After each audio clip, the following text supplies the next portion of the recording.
I am Vladimir Kuznetsov. I am 65 years old, a retired high school literature teacher, and 3 nights ago, I watched myself die. Not in a dream, not in some nightmare or fever vision. I watched it on a tiny hidden camera I'd installed in my own bedroom. A camera I'd set up because I thought maybe I was losing my mind. I watched the recording on my laptop at 2:47 in the morning, sitting in the locked bathroom of my daughter's apartment, my hands shaking so badly I could barely hold the mouse. I watched my son-in-law, Andrei, a respected surgeon, a man I'd welcomed into my family, a man I'd trusted with my daughter's happiness, creep into my bedroom at 3 a.m. I watched him stand over my sleeping body. I watched him pull a syringe from his pocket, and I watched him inject something into my IV drip, the one he'd convinced me I needed for my condition.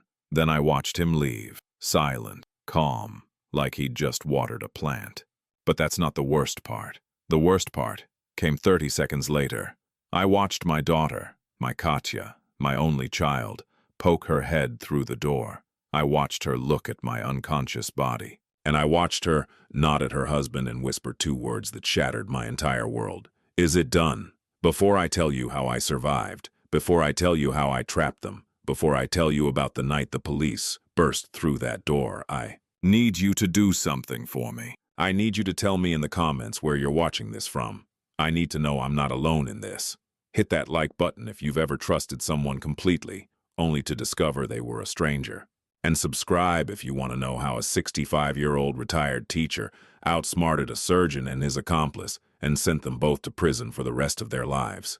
Because that's exactly what I did. 6 months ago, my life was simple, quiet. I lived in a modest 2-bedroom apartment in the center of Moscow, the same apartment my late wife Irina and I had bought 40 years ago, when we were young and stupid and in love. She passed away 2 years ago. Pancreatic cancer.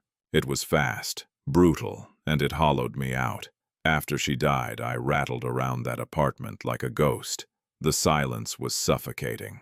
Every room screamed her absence, her reading chair by the window, her collection of porcelain teacups in the cabinet, the faint smell of her lavender soap that somehow still lingered in the bathroom. My daughter, Ekaterina, she couldn't stand to see me like that. She'd come by every week, her face tight with worry. "Papa, you can't live like this," she'd say, her voice breaking. "You're wasting away. Please, please come stay with us. Just for a while, just until you feel better." I refused. I'm a stubborn old man. I'd built a life in that apartment. I'd raised Katya there. I'd loved Irina there. I wasn't ready to leave. But Katya, she was persistent, and she had help. Her husband, Andrei Volkov, Dr. Andrei Volkov, a vascular surgeon at one of Moscow's top private clinics. Handsome, in that sharp-featured way. Always impeccably dressed. Always smiling. Always saying the right things. "Vladimir Ivanovich," he'd say, using my patronymic with that perfect blend of respect and warmth. "We have plenty of space. The guest room is just sitting empty. Katya worries about you. I worry about you. Your family. Family." The word was a hook, and I bit down hard. 3 months ago, I finally gave in. I told myself it was temporary. Just a few months. Just until I got my strength back. I packed a suitcase, locked up the apartment, and moved into their spacious modern flat in a new development on the outskirts of the city. It was beautiful. All clean lines and floor-to-ceiling windows. A chef's kitchen with gleaming appliances. A guest room with a comfortable bed and an ensuite bathroom. They'd even hung a few of my favorite paintings on the walls. "To make you feel at home," Katya had said, hugging me tight. I should have felt grateful. I should have felt loved. Instead, I felt like I was being managed. It started small. Little things. Things I told myself I was imagining. Andrei insisted on cooking most of my meals. "You need proper nutrition, Vladimir Ivanovich," he'd say, serving me elaborate dishes. "At your age, diet is critical." He'd watch me eat, his eyes tracking every bite. It felt invasive, but I told myself he was just being a good doctor, a caring son-in-law. He started accompanying me to my doctor's appointments. "I want to make sure they're giving you the right treatment," he'd explain. He'd sit in the examination room asking technical questions, taking notes.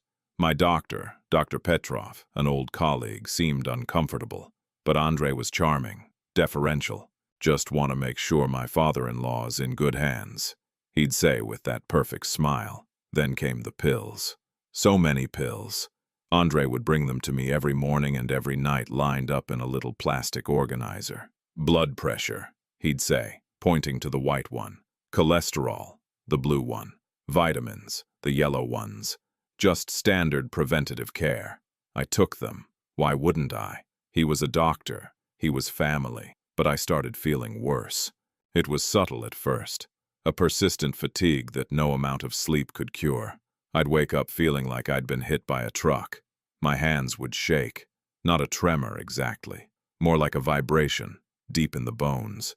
It's stress, Papa," Katya would say, rubbing my shoulders. "You're still grieving, Mama. Your body is processing the trauma." Then came the dizzy spells. I'd stand up too fast, and the room would tilt.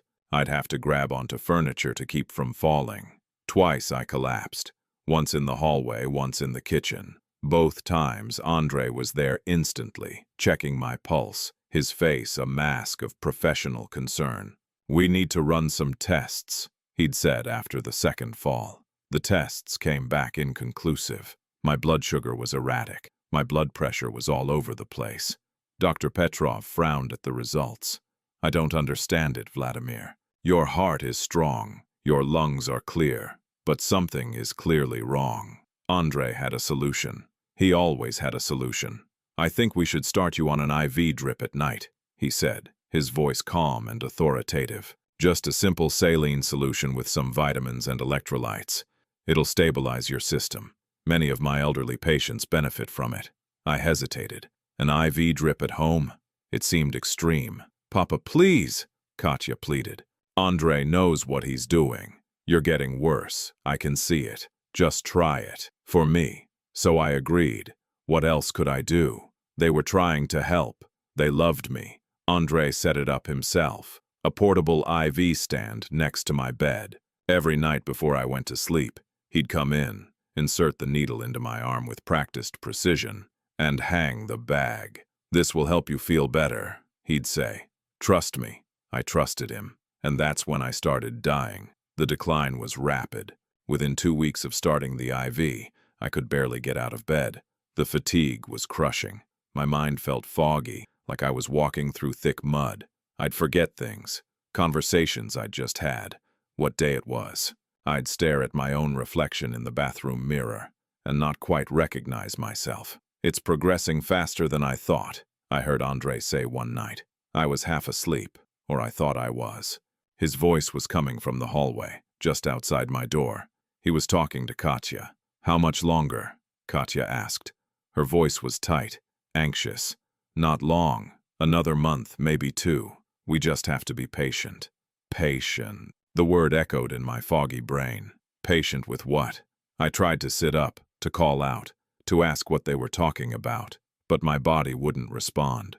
I was paralyzed, locked in my own useless flesh. I could hear them, I could think, but I couldn't move. The next morning I told myself I'd imagined it. It was the medication, the stress, the grief, but the paranoia had taken root. I started noticing other things, little inconsistencies. Andrei would ask me to sign documents. "Just updates to your medical power of attorney," he'd say. Standard stuff, but the papers were always in a stack, and I was always too tired to read them carefully. I'd scrawl my name where he pointed, my hand shaking so badly the signature looked like a child's. I noticed how Katya avoided my eyes. She'd been so warm, so affectionate when I first moved in. Now she was distant. She'd bring me meals, but she wouldn't stay to talk. She'd kiss my forehead, but it felt perfunctory, obligatory, and I noticed the locks, new locks on the outside of my bedroom door. "It's for your safety, Vladimir Ivanovich," Andrei had explained. "In case you wander at night in a confused state, we don't want you to fall down the stairs." Wander? I'd never wandered, but I didn't argue. I was too tired to argue. One night, about a month ago, I woke up at 3 a.m. My mouth was dry. My head was pounding. I needed water. I tried to get up, but the IV line tugged at my arm.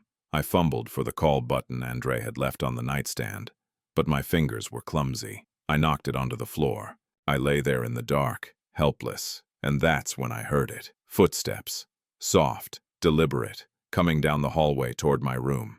I closed my eyes, pretending to be asleep. I don't know why. Instinct, maybe. The door opened. I heard the soft click of the latch.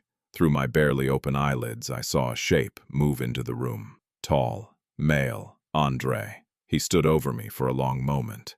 I could feel his eyes on me. Then I heard a soft rustling, the clink of glass, the snap of a plastic cap.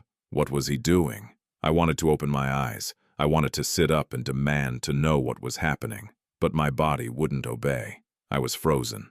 I could only lie there, breathing slowly, pretending to sleep, while my son-in-law did something. After what felt like an eternity, he left. The door clicked shut. The lock turned from the outside. I lay there in the dark, my heart hammering, my mind racing. What had just happened? Was I dreaming? Was I hallucinating? The next morning I felt even worse, weaker, sicker, and that's when the idea came to me. It was absurd, paranoid, the product of a sick, confused mind. But I couldn't shake it. What if I wasn't sick? What if I was being made sick? I had no proof, no evidence, just a growing, gnawing certainty that something was very, very wrong. So I did something I never thought I'd do. I decided to spy on myself. There's a small electronics shop 2 blocks from Katya and Andrei's building. I'd walked past it a dozen times, barely noticing it. But one afternoon, during one of my good days when the fog lifted just enough for me to think clearly, I made an excuse. "I need some air," I told Katya, my voice deliberately weak.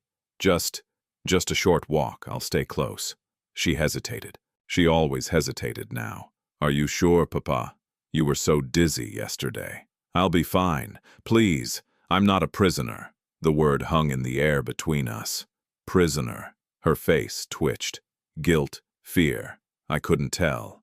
"Okay, but take your phone. And be back in 30 minutes. I shuffled out of the apartment, moving slowly, playing the role of the frail old man. And I was frail. That wasn't an act. But my mind in that moment was sharp. I walked into the electronics shop. A young man, maybe 20, with a nose ring and a bored expression, looked up from his phone. "I need a camera," I said. He perked up. "What kind? Security? Dash cam?" "Small," I said. "Very small. Something I can hide." His eyebrows rose. He grinned. "Ah, spy cam. Checking on a cheating wife, or a lazy housekeeper. Something like that." He showed me 3 options. I chose the smallest one. It was no bigger than a shirt button, with a tiny lens and a motion-activated recorder. It could record for up to 12 hours on a single charge, and saved everything to a micro SD card. "Easy to set up," the kid said. "Just stick it anywhere with the adhesive backing. It'll start recording when it detects movement. You can review the footage on any computer." I paid in cash. I tucked the tiny box into my coat pocket and walked back to the apartment, my heart pounding with a mix of fear and something else. Purpose. That night, while Andrei was at work and Katya was in the shower, I locked myself in my bedroom. My hands were shaking violently, but I forced them steady. I peeled the adhesive backing off the tiny camera and looked around the room. Where could I hide it where they wouldn't see it? The bookshelf. I had a small collection of books on the shelf across from my bed. Old Russian classics, Pushkin, Tolstoy, Dostoevsky. I took down a thick volume of Crime and Punishment. How fitting. I wedged the tiny camera between the books, angling the lens toward my bed. From even a few feet away, it was invisible, just another shadow in a row of old spines. I pressed the tiny button on the side. A faint red light blinked once, then went dark. It was recording. I put the book back, my heart hammering. I sat on the bed, staring at the shelf. Could they see it? Would they notice? No, it was too small, too well hidden. Now all I had to do was wait. That night Andrei came in at his usual time, 10 p.m. He was smiling, cheerful. "How are you feeling tonight, Vladimir Ivanovich?" "Tired," I said. It was the truth. "Let's get you set up." He prepped the IV with practiced efficiency. inserted the needle into my arm and hung the bag. "This should help you sleep." He patted my shoulder. "Good night." The door closed. The lock clicked. I lay there in the dark, staring at the bookshelf, at the tiny invisible eye of the camera. And I waited. I didn't have to wait long. At 2:47 a.m., I woke with a start. I don't know what woke me. Maybe some survival instinct. Maybe just luck. The room was dark, but there was a faint glow from the streetlight outside filtering through the curtains. I heard it. The soft click of the lock turning. I closed my eyes immediately, forcing my breathing to slow, to deepen, pretending to be asleep. The door opened. Footsteps. Slow, careful. Through my barely open eyelids, I saw him. Andrei. He was wearing dark clothes, not his usual pajamas. He moved to the side of my bed and stood there, staring down at me. I didn't move. I didn't breathe. I was a corpse. Then I heard it. The soft rustle of fabric. The faint clink of glass. I risked opening my eyes just a sliver more. He was holding a syringe. A small one, the kind used for insulin injections. He pulled the cap off with his teeth, holding it between his lips. He reached for my IV line, and then, with calm, methodical precision, he injected the contents of the syringe directly into the IV bag. My blood turned to ice. He didn't inject me. He injected the IV. Whatever poison he was using, it would drip into my veins slowly, invisibly, over the course of the night. He capped the syringe, slipped it back into his pocket, and left. The door closed. The lock clicked. I lay there, my heart hammering so hard I thought it would burst. I wanted to scream. I wanted to rip the IV out of my arm. But I couldn't. If I moved, if I reacted, he'd know. He'd know I was awake. He'd know I'd seen. So I lay there, paralyzed by terror, and let the poison drip into my veins. The next morning I woke up feeling like death. My head was pounding. My stomach was churning. My hands shook so badly I couldn't hold a glass of water. Katya brought me breakfast. Oatmeal, tea. She set the tray down on the nightstand and looked at me, her face carefully neutral. "How are you feeling, Papa?" "Not well," I whispered. "Andrei says that's normal. You're adjusting to the new medication. Adjusting to poison." "I need to use the bathroom," I said. She helped me up. I shuffled to the small ensuite, locked the door, and sat on the edge of the bathtub, my head in my hands. I had to get that camera. I had to see the footage. I had to know. But how? They watched me constantly. Katya barely left me alone, and I was so weak, so sick, I could barely walk. I waited until mid-afternoon. Andrei was at work. Katya was in the kitchen, on the phone with a friend. I heard her laughing. The sound made me sick. I shuffled into my bedroom, closed the door, and moved as quickly as my trembling body would allow. I grabbed the camera from between the books, my hands shaking so badly I nearly dropped it. I popped out the tiny SD card and slipped it into my pocket. I put the camera back. My heart was pounding. My vision was swimming. I had it, the evidence. Now I just needed to see it. But where? How? I couldn't use their computer. They'd see. I couldn't go to an internet cafe. I could barely walk. Then I remembered. My old laptop, the one I'd brought from my apartment. It was in the closet in my room, buried under a box of old books. I hadn't touched it in months. I waited until that night, until Andrei had locked me in my room, until the apartment was silent. I dragged the laptop out of the closet. It took me 20 minutes. My arms felt like they were made of lead. I sat on the floor, my back against the bed, and opened it. The screen flickered to life, painfully bright in the dark room. I inserted the SD card with trembling fingers. The video files loaded. There were dozens of them, days of footage. I scrolled to the most recent one. Last night, I clicked play, and I watched myself die. I watched Andrei creep into the room. I watched him stand over me. I watched him inject the syringe into my IV. I watched him leave. And then I watched Katya, my daughter, my only child, the little girl I'd taught to read, the teenager I'd stayed up with during her heartbreaks, the woman I'd walked down the aisle at her wedding. She poked her head into the room 30 seconds after Andrei left. She looked at my sleeping body. She looked at the IV bag. And she whispered, just loud enough for the camera to catch, "Is it done?" Andrei's voice from the hallway. Yes. Another 2 weeks, maybe 3. Then it's over. Katya's response. Soft, relieved. Good. I can't take much longer. He's suffering. They were mercy killers then? Ending my suffering? No. Because then, Andrei added, his voice cold and businesslike. The apartment papers are almost done. The lawyer says once he's gone, the transfer will be immediate. 2 million. Free and clear. The apartment. My apartment. The one Irina and I had bought. The one in the center of Moscow, now worth a fortune in today's market. They weren't mercy killers. They were just killers.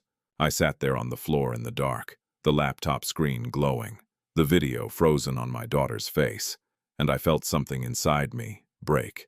Not my heart. That had already been shattered when Irina died.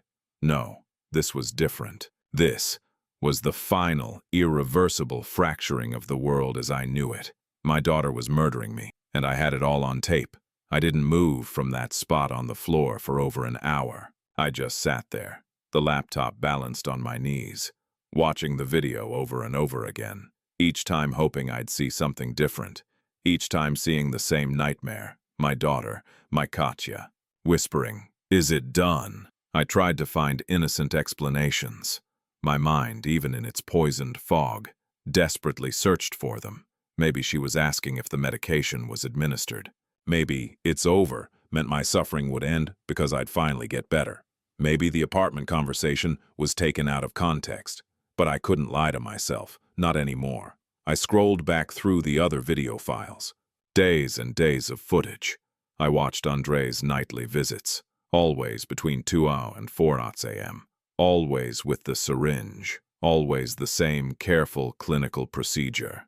He was a surgeon, after all. Precision was his nature. I watched myself sleeping, completely unaware. I watched my body twitch sometimes when the poison hit my system. I watched myself moan in my sleep, trapped in whatever nightmares the chemicals were creating. Then I found an earlier file, from 2 weeks ago, before the IV was installed. In this one, I watched Andrei enter my room. I was still sleeping, and approach, not my bed, but my nightstand. He opened the small pill organizer, the one he filled for me every morning. I watched him take out several pills and replace them with different ones, identical in color, but clearly not the same medication. How long had this been going on? Since I moved in, before. I felt a sudden, horrifying clarity pierce through the fog in my brain. Irina, my wife, my Irina. She'd died 2 years ago. Pancreatic cancer, they'd said. Sudden, aggressive. She'd gone from healthy to gone in 4 months. But Andrei had been her doctor too. He'd insisted on managing her care. "I won't trust her to anyone else," he'd said. So devoted, so caring. He'd brought her medications. He'd administered her pain management. Oh God, had he killed her too? My hands were shaking so violently I had to close the laptop. The room was spinning. I was going to be sick. I crawled to the bathroom, barely making it to the toilet before I vomited. Nothing came up but bile and acid. My stomach was empty. I hadn't been able to keep food down for days. I collapsed on the bathroom floor, the cool tiles against my cheek, and for the first time in 2 years, I cried. Not the quiet, dignified tears I'd shed at Irina's funeral. These were raw, gasping sobs that tore from somewhere deep in my chest. I cried for my wife. I cried for myself. I cried for the daughter I'd lost, long before she started killing me. When had Katya changed?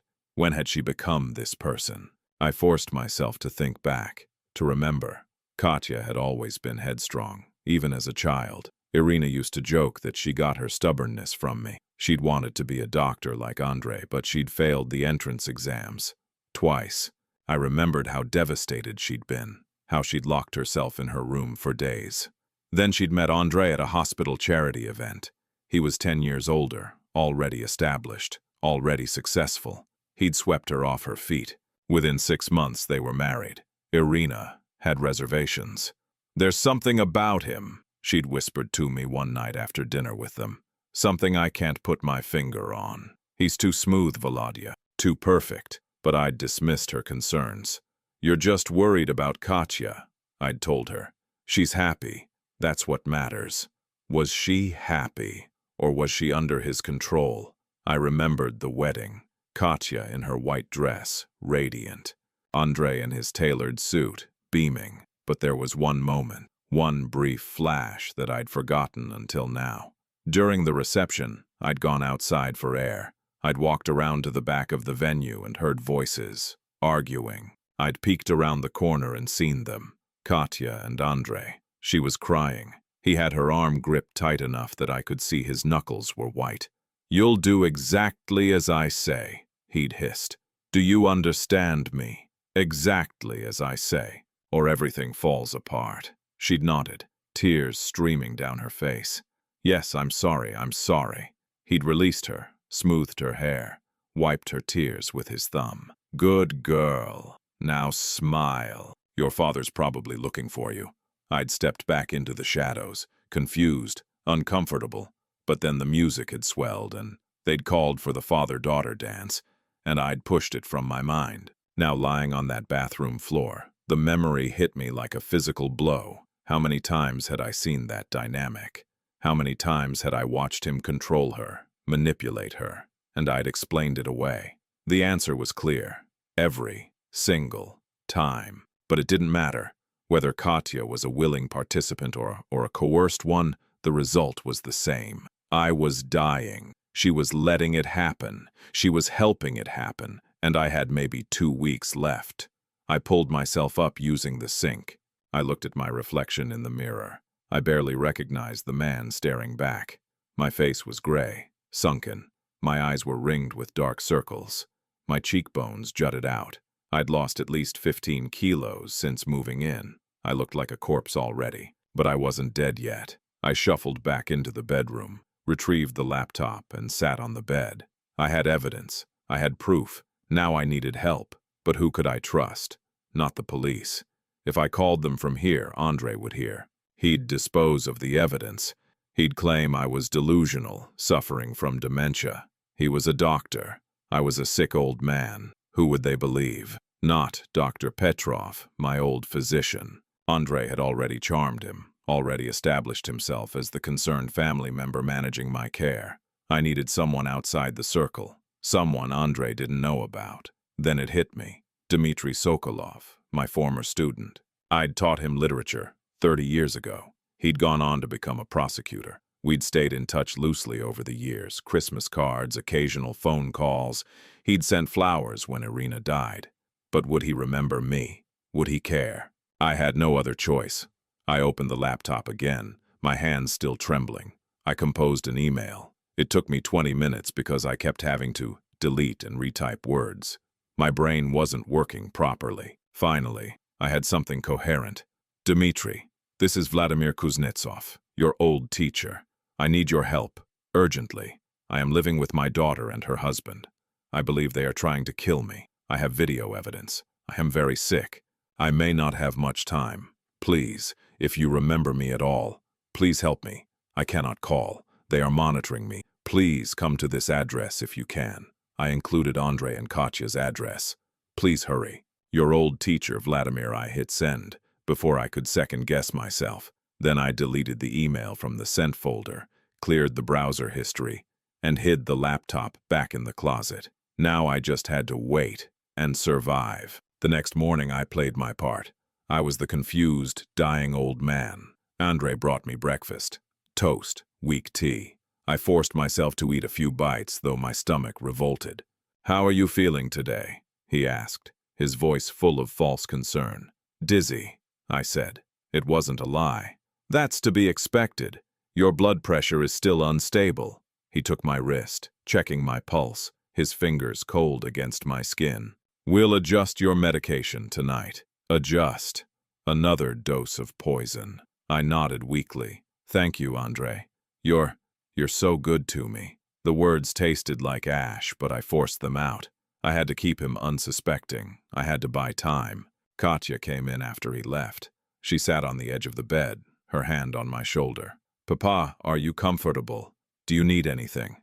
I looked at her, really looked at her, searching for some trace of the little girl I'd raised.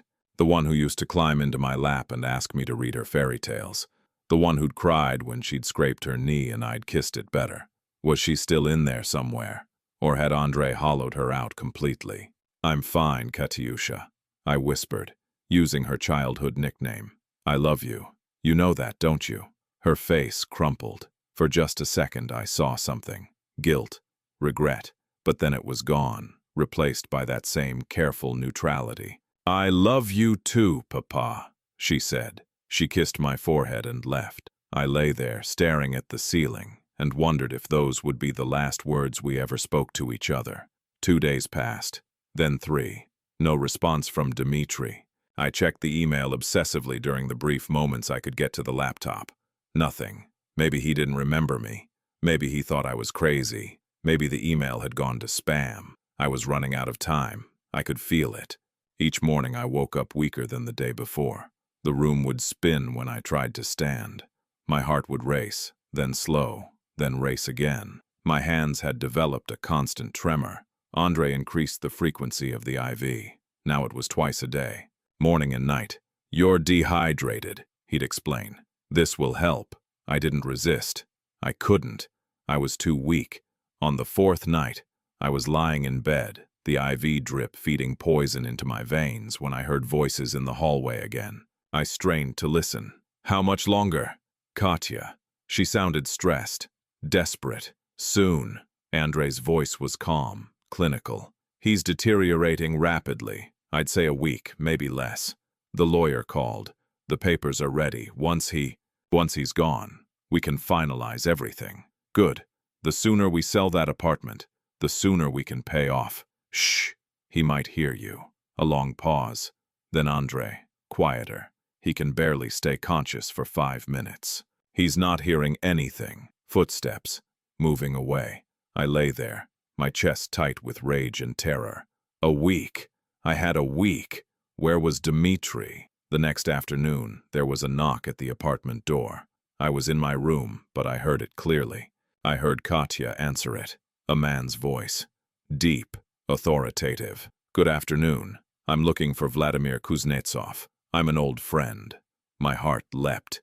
Dmitri. It had to be. But Katya's response was immediate, smooth. "Oh, I'm sorry. My father isn't well. He's not receiving visitors right now. I understand, but I've come from quite a distance. If I could just see him for a moment." "I'm sorry, but his doctor has been very clear. No visitors. He's too weak. Perhaps you could call another time. Could I leave my card? Perhaps when he's feeling better." "Of course. I'll make sure he gets it." The door closed. I heard Katya's footsteps coming down the hall. She opened my door, peeked in. I pretended to be asleep. She closed the door again. I heard her walk away. Then I heard the unmistakable sound of something being torn. Paper, ripped into pieces. She'd thrown away his card. She'd turned him away. I wanted to scream. I wanted to pound on the door, to shout that I was here, that I needed help. But the door was locked from the outside, and I was too weak to make much noise anyway. Dmitri had come, and they'd sent him away.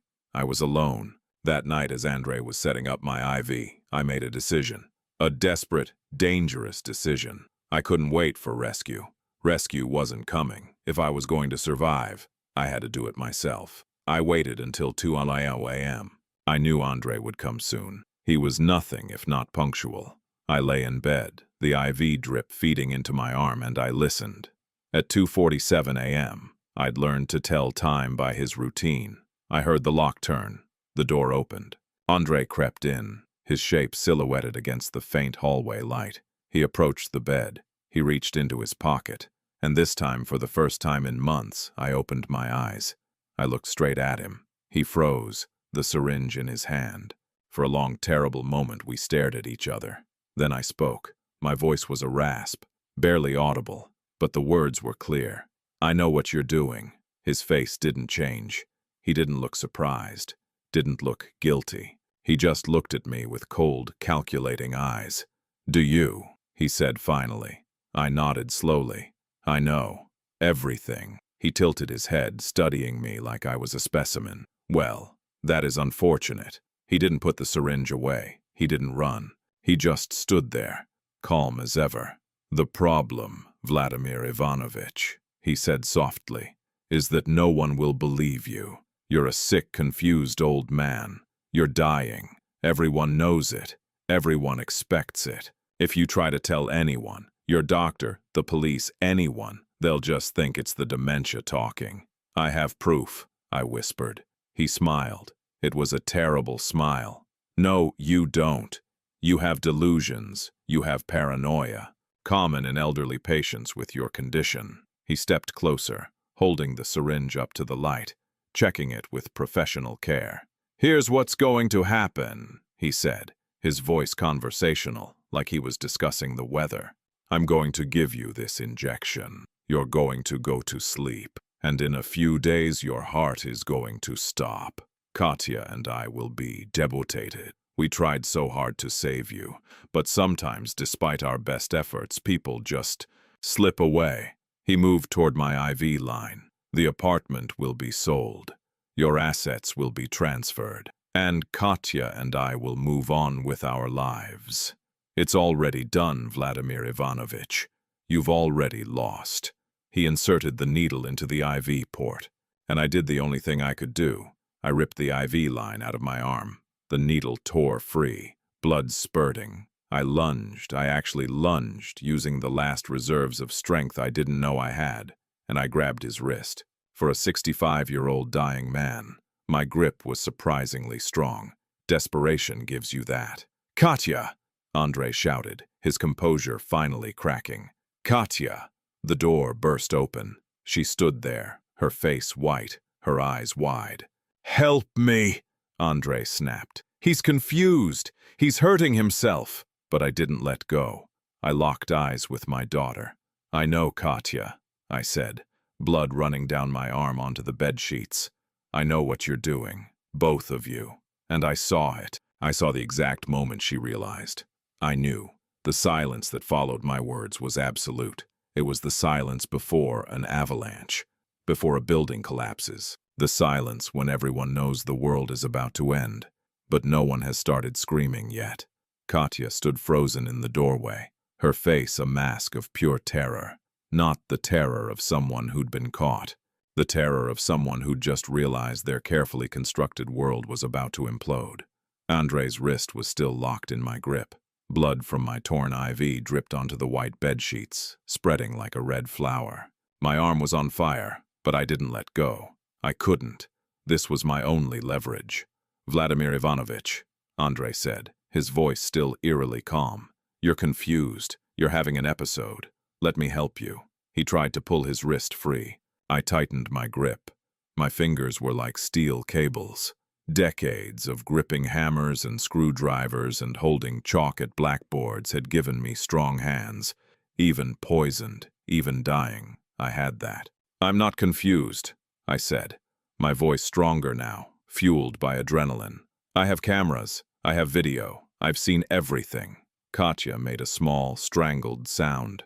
Her hand flew to her mouth. Andrei's face changed.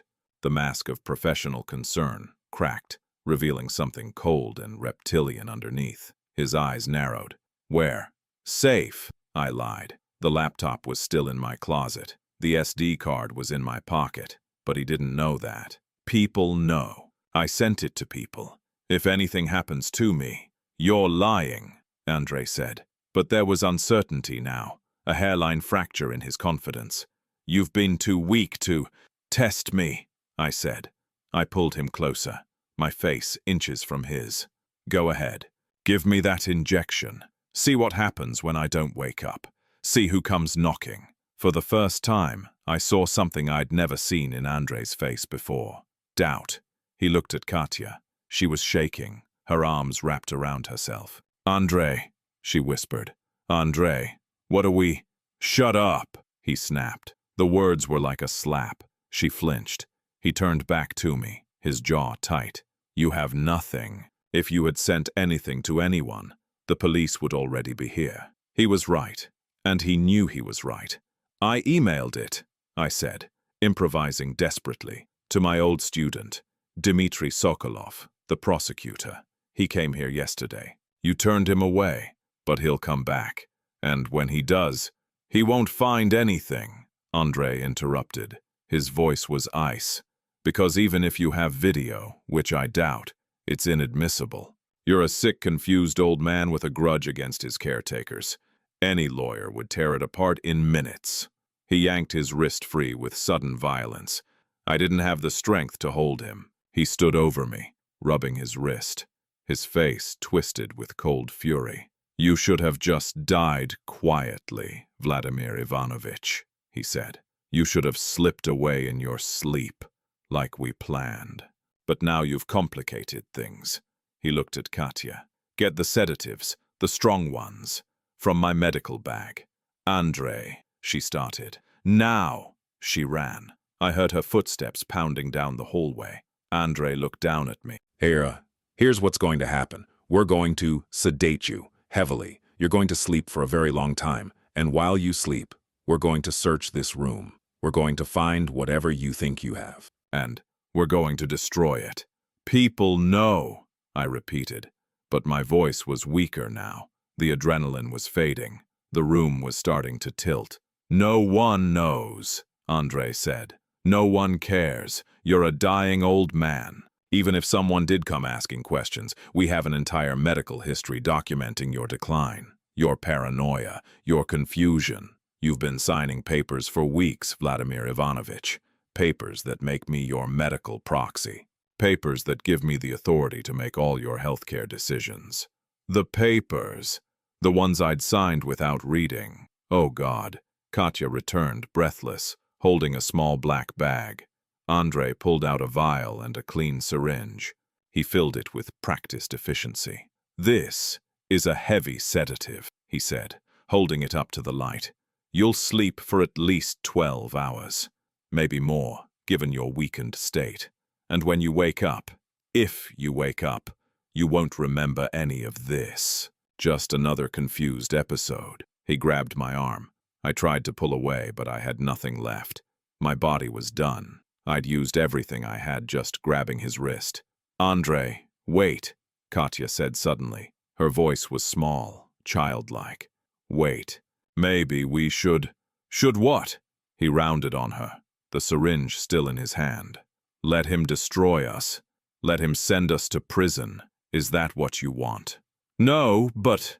She was crying now, tears streaming down her face. "He's my father. He's my papa.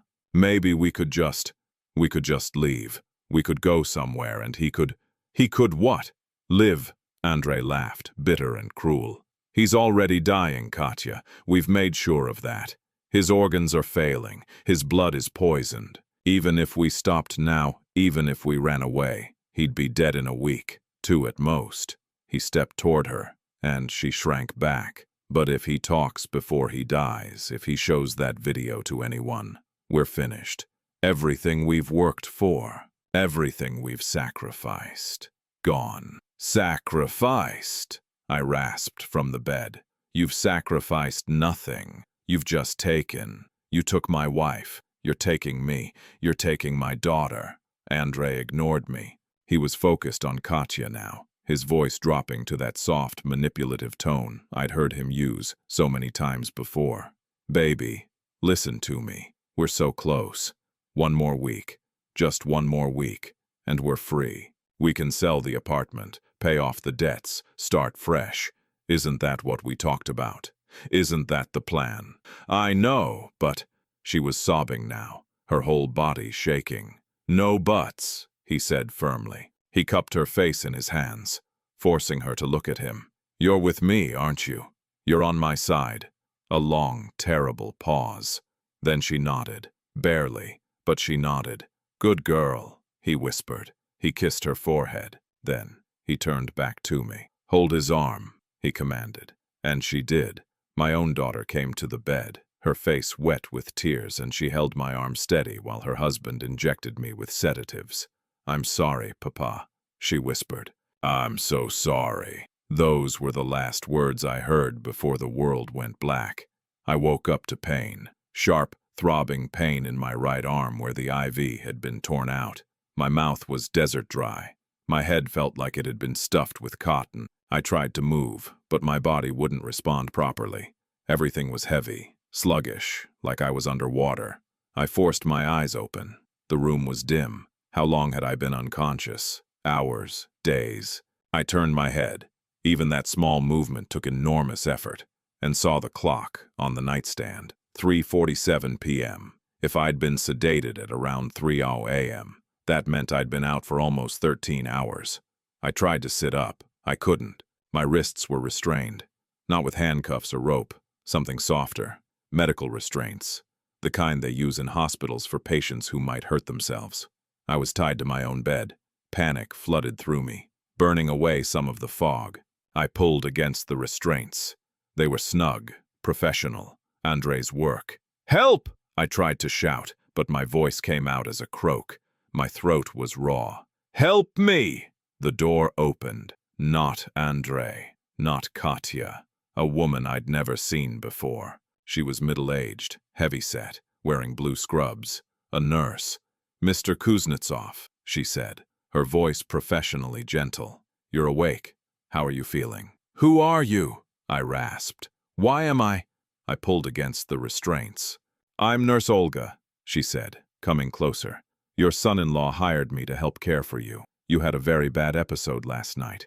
You were violent, confused. You hurt yourself." She gestured to my bandaged arm. "The restraints are just temporary, for your own safety." "No," I said, my voice desperate. "No, you don't understand. He's trying to kill me. They're both trying to kill me. You have to." She smiled sadly. The smile you give to a dementia patient who's telling you there are monsters under the bed. "Mr. Kuznetsov, you're very ill. Dr. Volkov explained everything to me. You've been experiencing paranoid delusions. It's common with your condition." "What condition?" I demanded. "What did he tell you?" "Advanced congestive heart failure with associated encephalopathy," she recited, pulling out a chart. "Your brain isn't getting enough oxygen. It's causing confusion, paranoia, hallucinations.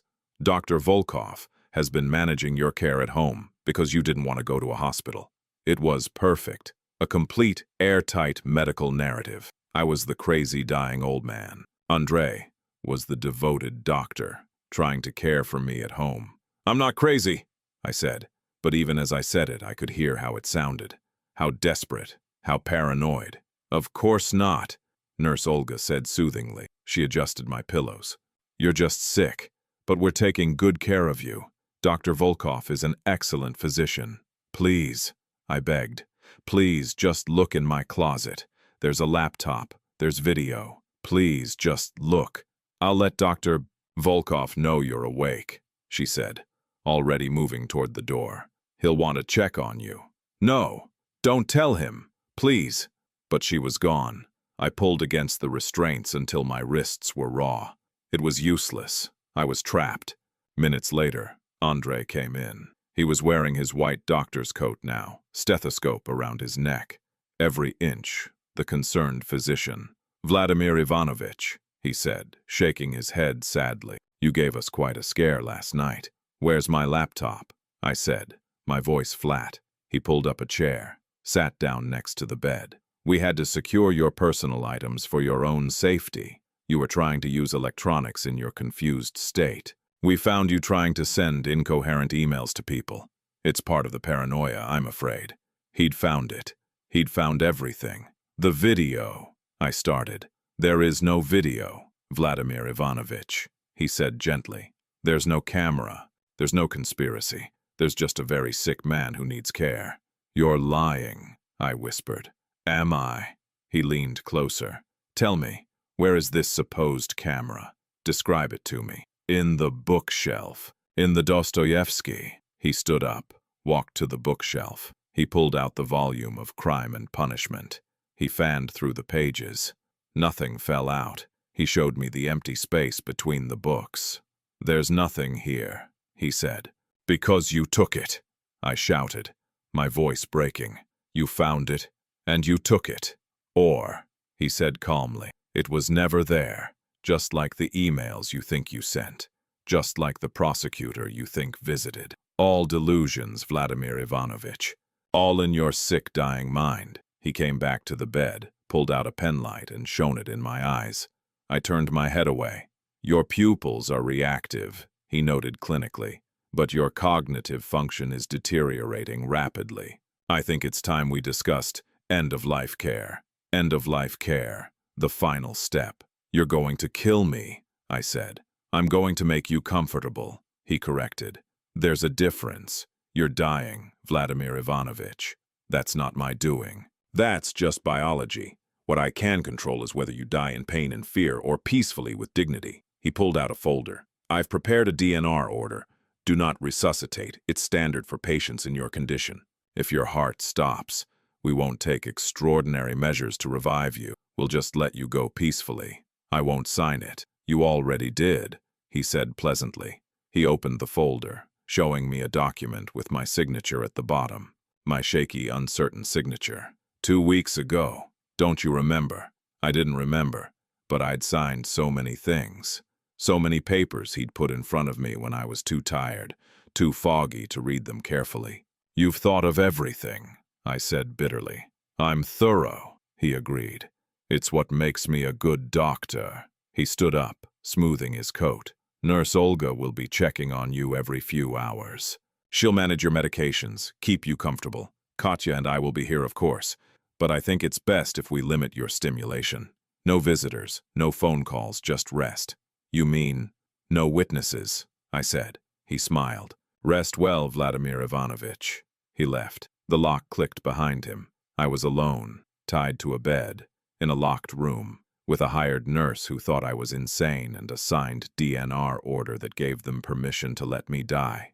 Andrei was right. He'd thought of everything, but he'd made one mistake. He'd assumed I was helpless. He'd assumed I'd given up, and he'd forgotten that I'd been a teacher for 40 years. I'd taught literature. I'd taught Dostoevsky and Tolstoy and Pushkin. I'd taught stories where the clever underdog defeats the powerful villain. I'd taught crime and punishment. And if there was one lesson Raskolnikov learned, it was this. The perfect crime doesn't exist. There's always a crack, always a flaw. I just had to find it. I spent the next 2 hours working on the restraints, not trying to break them. I was too weak for that, but testing them, learning them. They were medical restraints, designed to be comfortable enough for long-term use, but secure enough to prevent escape. They fastened with Velcro and a buckle system. The buckles were positioned just out of reach of my fingers. Just out of reach. But not impossible. I'm double-jointed. Always have been. A quirk of genetics that used to make Irina laugh. Like a contortionist, she'd say when I'd bend my thumb back to touch my wrist. I spent an hour, slowly, agonizingly, working my left thumb out of its natural position. The pain was excruciating, but I'd had a lot of practice with pain lately. Finally, I managed to hook my thumb under the edge of the Velcro. I pulled. It made a soft, ripping sound that seemed impossibly loud in the quiet room. I froze, listening. No footsteps. Nurse Olga was somewhere else in the apartment. I kept working, slowly, carefully. The Velcro came free 1 millimeter at a time. After another 30 minutes, my left hand was free. I immediately went to work on my right wrist.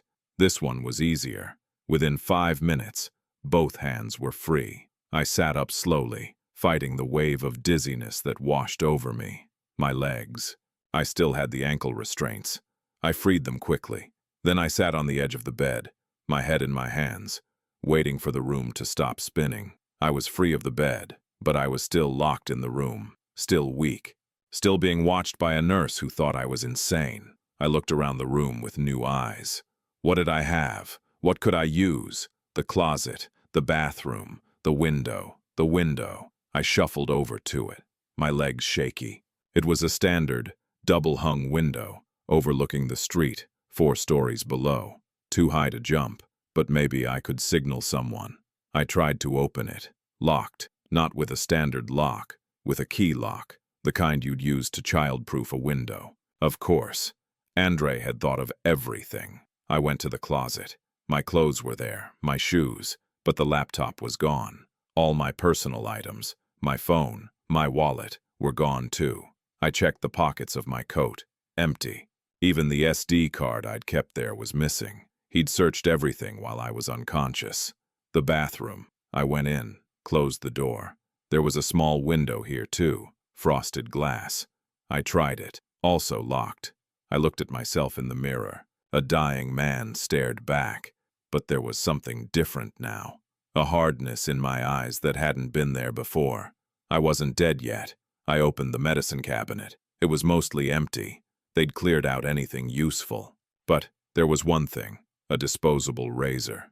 The cheap kind with a single blade. I took it, wrapped it in toilet paper, slid it into the pocket of my pajamas. A weapon? Not really, but something. Proof that I could still think, still plan. I went back into the bedroom and did something I knew would cost me. But I had to. I had to know if anyone had listened. I went back to the bed and carefully repositioned the restraints to make it look like I was still tied down. I pulled the covers up. I lay, very still, and I waited. An hour later, Nurse Olga came in for her check. She approached the bed, looking at her watch, ready to check my vitals. I didn't move. I kept my eyes closed, my breathing slow and steady. She reached for my wrist to take my pulse, and that's when she noticed the loose Velcro. "Mr. Kuznetsov?" she said sharply. "Mr. Kuznetsov, wake up." I opened my eyes slowly, blinking in confusion. "What? What's happening?" She was staring at the restraints. "How did you—" She reached for the call button on the wall. "Dr. Volkov, please come to the guest room immediately." Within 30 seconds, Andrei was there, Katya behind him. "He got out of the restraints," Nurse Olga said, her voice tight with professional concern. "I don't know how. They were secure when I checked an hour ago." Andrei's eyes met mine. I saw the calculation there, the assessment. "Did you leave the room, Vladimir Ivanovich?" he asked calmly. "No," I said, my voice weak, confused. I just woke up. I don't know how I looked at the loose restraints as if seeing them for the first time. Did I do that? I don't remember. Perfect. The confused, helpless old man who didn't even know his own actions. But Andrei wasn't buying it entirely. I could see the suspicion in his eyes. "We'll need to upgrade the restraints," he told Nurse Olga. "Something more secure. And I want continuous monitoring. I'll set up a video feed."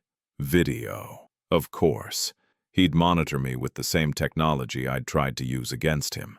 "Is that necessary?" Katya asked quietly. It was the first time she'd spoken. She wouldn't look at me. "Yes," Andrei said firmly. "He's becoming more agitated, more unpredictable. We need to ensure he doesn't harm himself. Or escape," I thought, "or talk to anyone." "I'll get the upgraded restraints from the clinic," he said. "Olga, stay with him. Don't leave this room until I get back." He left.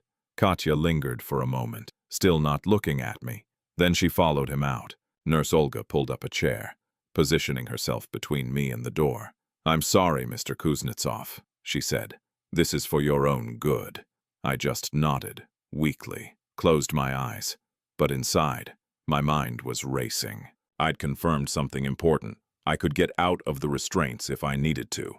And I'd shown them I was confused, helpless, manageable, but I'd also learned something terrifying. They were escalating. Video monitoring, stronger restraints.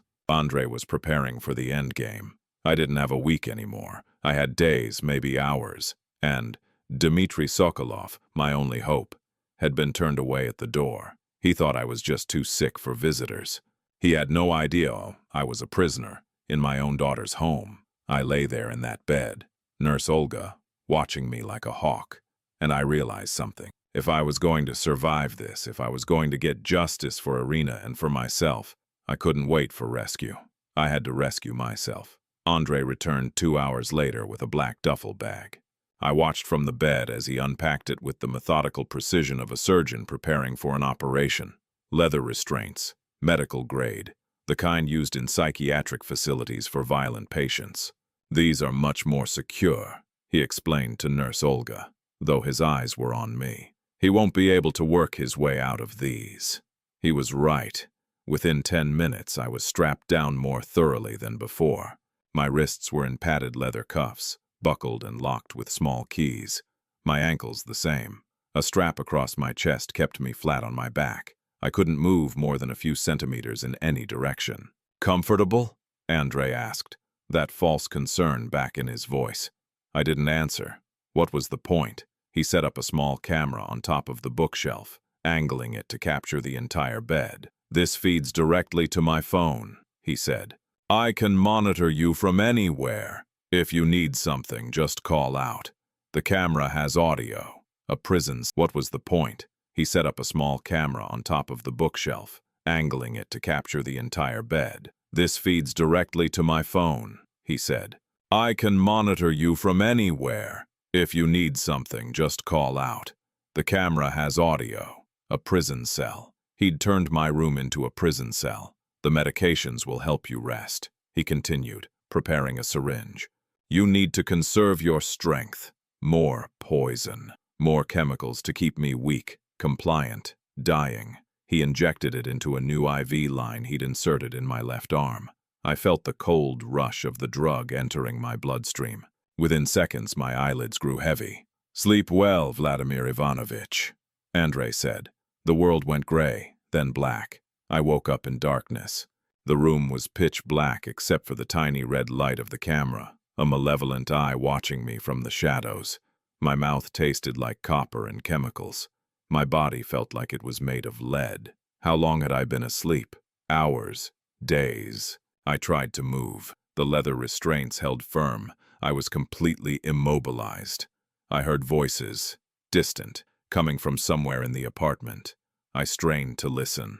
"Almost ready." Andrei's voice. "How much longer?" Katya. She sounded exhausted, broken. 3 days, maybe 4. His organs are shutting down.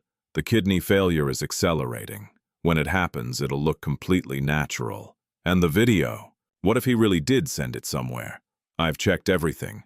His email history, his laptop. There's nothing. He was bluffing. A pause. Even if he did send something, who would believe it? "We have months of medical documentation showing progressive dementia. We have a hired nurse who can testify to his paranoid episodes. We have his signed DNR. Any halfway decent lawyer would get it thrown out as the ravings of a dying, delusional man. What about that prosecutor? The one who came by? I called him, explained the situation. Told him Vladimir has been asking for people from his past, that it's common in end-stage dementia. He was very understanding. Said to call him if we need anything. He won't be back." Silence. Then Katya, her voice small. "I keep thinking about when I was little, how he used to read to me before bed, every single night." "Don't," Andrei said sharply. "Don't do that to yourself. What's done is done. We're committed now. You understand that, don't you? We're past the point of no return." "I know, No, listen to me." His voice was hard now, commanding. "In 3 days, maybe 4, he'll be gone. We'll cry at the funeral. We'll accept condolences. We'll sell the apartment. We'll pay off our debts. And we'll move on. That's the plan. That's what we agreed." A long pause. Then, Okay, you're right. Good girl. Now come to bed. We both need sleep." Footsteps. A door closing. I lay there in the dark, tears running down my temples into my hair. My daughter, my Katyusha. She'd chosen him over me. She'd chosen money over me. She'd chosen to let me die. 3 days, maybe 4. I had 3 days to live. The next morning, if it was morning, I'd lost all sense of time. Nurse Olga came in with breakfast. She raised the bed slightly, just enough that I could eat without choking, and spoon-fed me weak broth and soft bread. "How are you feeling today, Mr. Kuznetsov?" she asked, her voice professionally pleasant. I looked at her, really looked at her. She was maybe 55 with graying hair and tired eyes. She wore a simple gold cross on a chain around her neck. A cross. She was religious. An idea formed. A desperate, probably futile idea. But it was all I had. "Nurse Olga," I said, my voice weak but clear. "Do you have children?" She smiled. 2. A son and a daughter. Both grown now. "Do you see them often?" "My son, yes, he lives nearby. My daughter moved to St. Petersburg. I don't see her as much as I'd like." Her expression softened. "Why do you ask?" "I have a daughter," I said. "Just one. Ekaterina. Katya. I know. She's taking wonderful care of you." I held her gaze. Is she?" Something flickered in her eyes. Uncertainty? Doubt. "Mr. Kuznetsov, if your daughter was in trouble, I interrupted. If she was doing something wrong, something that would destroy her life, would you want someone to tell you? Would you want a chance to save her? Nurse Olga set down the bowl of broth. I don't understand. My daughter is going to prison, I said simply. She's going to spend the rest of her life in a cell, and I'm the only one who can save her. But I can't do it from this bed. Mr. Kuznetsov, you're confused. I'm not confused, I said, my voice stronger now. I know exactly what's happening. My son-in-law is killing me, slowly, with poison, and my daughter is helping him. They think when I'm dead, they'll get away with it. But they won't. There's evidence, there's proof, and when I die, that proof will destroy them both. She was shaking her head, but I pressed on. I don't want that. I don't want my daughter to go to prison. Despite everything, I still love her. But the only way to save her is to stop this now, before I die, before she becomes a murderer. This is exactly what Dr. Volkov warned me about, Nurse Olga said, standing up. Paranoid delusions. You're sick, Mr. Kuznetsov. You're dying. You need to accept. Look at me, I commanded. She stopped. Look at my arms. She did. The track marks were visible. Dozens of them. Needle marks up and down my arms. Far more than any legitimate medical treatment would require. What are those from? I asked. Your IV treatments. Your medications. How many medications require injections directly into the muscle tissue? How many times a day? I held her gaze. You're a nurse. You know what normal treatment looks like. Does this look normal to you? She hesitated. I saw the doubt growing. Dr. Volkov is a vascular surgeon, she said, but her voice was uncertain now. He's managing your care because... When was the last time a vascular surgeon provided in-home hospice care for a patient with congestive heart failure? I asked. When was the last time you saw a treatment plan like this? She didn't answer. I'm not asking you to believe me, I said quietly. I'm just asking you to check. Call my old doctor, Dr. Petrov at the Central Clinic. Tell him you're caring for me. Ask him about my medical history. Ask him if this treatment plan makes sense. I can't do that without Dr. Volkov's permission. Why? The question hung in the air. Why do you need his permission to consult with another physician? You're a licensed nurse. You have a professional obligation to ensure your patient is receiving appropriate care. I could see her wavering. The professional training, warring with the authority Andrei had established. Just make one phone call, I pleaded. One call to Dr. Petrov. If he says this is all normal, I'll never mention it again. I'll accept that I'm confused. But if he says something is wrong, I let the implication hang. She stood there for a long moment, the bowl of broth forgotten on the table. I'll think about it, she said finally. Please, I whispered, for your daughter, for mine, please. She left without another word. I lay there, my heart pounding. Had I gotten through to her, or had I just made things worse? I wouldn't know until it was too late. Hours passed. The camera's red eye watched me. I stared back at it, wondering if Andrei was watching in real time or just reviewing footage later. I tested the restraints again. Still no give. The leather was thick, the buckles solid. Even if I could somehow reach them, the locks required keys. I thought about the razor blade, still hidden in the pocket of my pajamas. But my hands were strapped too far from my body to reach it. Useless. Everything was useless. Nurse Olga came back in the late afternoon. She checked my vitals without speaking, her face carefully neutral. Then she prepared an injection. What's that? I asked. Your medication, Dr. Volkov's orders. Please, I said. Please don't. Just wait. Just wait until you've made that phone call. She hesitated, the syringe in her hand. I did make the call. My heart leapt. And? I spoke to Dr. Petrov. He was surprised to hear you were receiving in-home care. He said, the last time he saw you 3 months ago, you were in good health for your age. Minor hypertension, no signs of heart failure. He wanted to know what had changed. What did you tell him? I told him about your symptoms, the weakness, the confusion, the organ failure. She looked at me, and I saw something new in her eyes. Fear. He said he wanted to see your recent lab work. He said the progression didn't make sense. He said—" She swallowed hard. "He said it sounded like poisoning." The word hung in the air between us like a grenade. "Did you tell Dr. Volkov about the call?" I asked. "No, not yet. I wanted to." She set down the syringe. "Show me. Show me where you say you hid this camera. This evidence." "It's gone," I said. "He found it while I was sedated.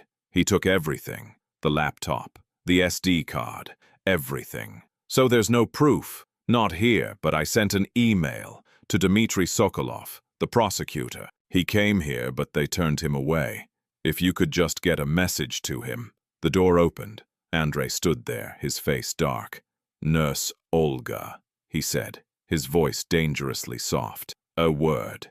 In the hallway. She looked at me, then at him. She picked up the syringe and followed him out. I strained to hear their conversation, but they'd moved too far away. I could only catch fragments. Inappropriate questions. Professional obligation. Interfering with treatment. Dr. Petrov said. Then Andrei's voice, louder, sharper. "You're dismissed. I'll pay you for the full week, but I need you to leave. Now. Dr. Volkov, I really think now, or I'll call the nursing agency and report you for undermining patient care." A long silence. Then footsteps. The front door opening and closing. Andrei came back into the room, alone. He closed the door behind him and locked it. "That was stupid, Vladimir Ivanovich," he said conversationally. "Very, very stupid." He walked to the bed, looking down at me with cold, analytical eyes. "She believed you. That old nurse actually believed you. I could see it in her face. So now I have to accelerate the timeline. What are you going to do?" I asked, though I already knew. He pulled out a fresh syringe. This one was larger than the others. "Your kidneys are failing. Your liver is compromised. Your heart is weak. It's time for a massive system failure. It'll be fast, relatively painless. You'll just go to sleep. You'll get caught," I said. "The nurse knows. Dr. Petrov knows. They'll do an autopsy. An autopsy will show exactly what I wanted to show." Andrei interrupted. "Organ failure consistent with progressive disease. By the time anyone thinks to test for specific poisons, they'll be untraceable, metabolized, gone." He removed the cap from the syringe. "I really did like you, Vladimir Ivanovich," he said. "You were a good man. You didn't deserve this. But you have something we need, and you were in the way." He reached for my IV line, and that's when we heard it. A loud, forceful knock on the front door of the apartment. Then a voice, deep and authoritative. "This is the police. Open up immediately." Andrei froze, the syringe still in his hand. Another knock, harder this time. "Dr. Volkov, this is Detective Orlov. We need to speak with you. Open the door now or we'll open it ourselves." Andrei's face went white. He looked at me, then at the door, then back at me. "How?" he whispered. "How did you—" "I told you," I said, my voice steady for the first time in weeks. "People know." The hammering on the door intensified. "We're coming in. Stand back."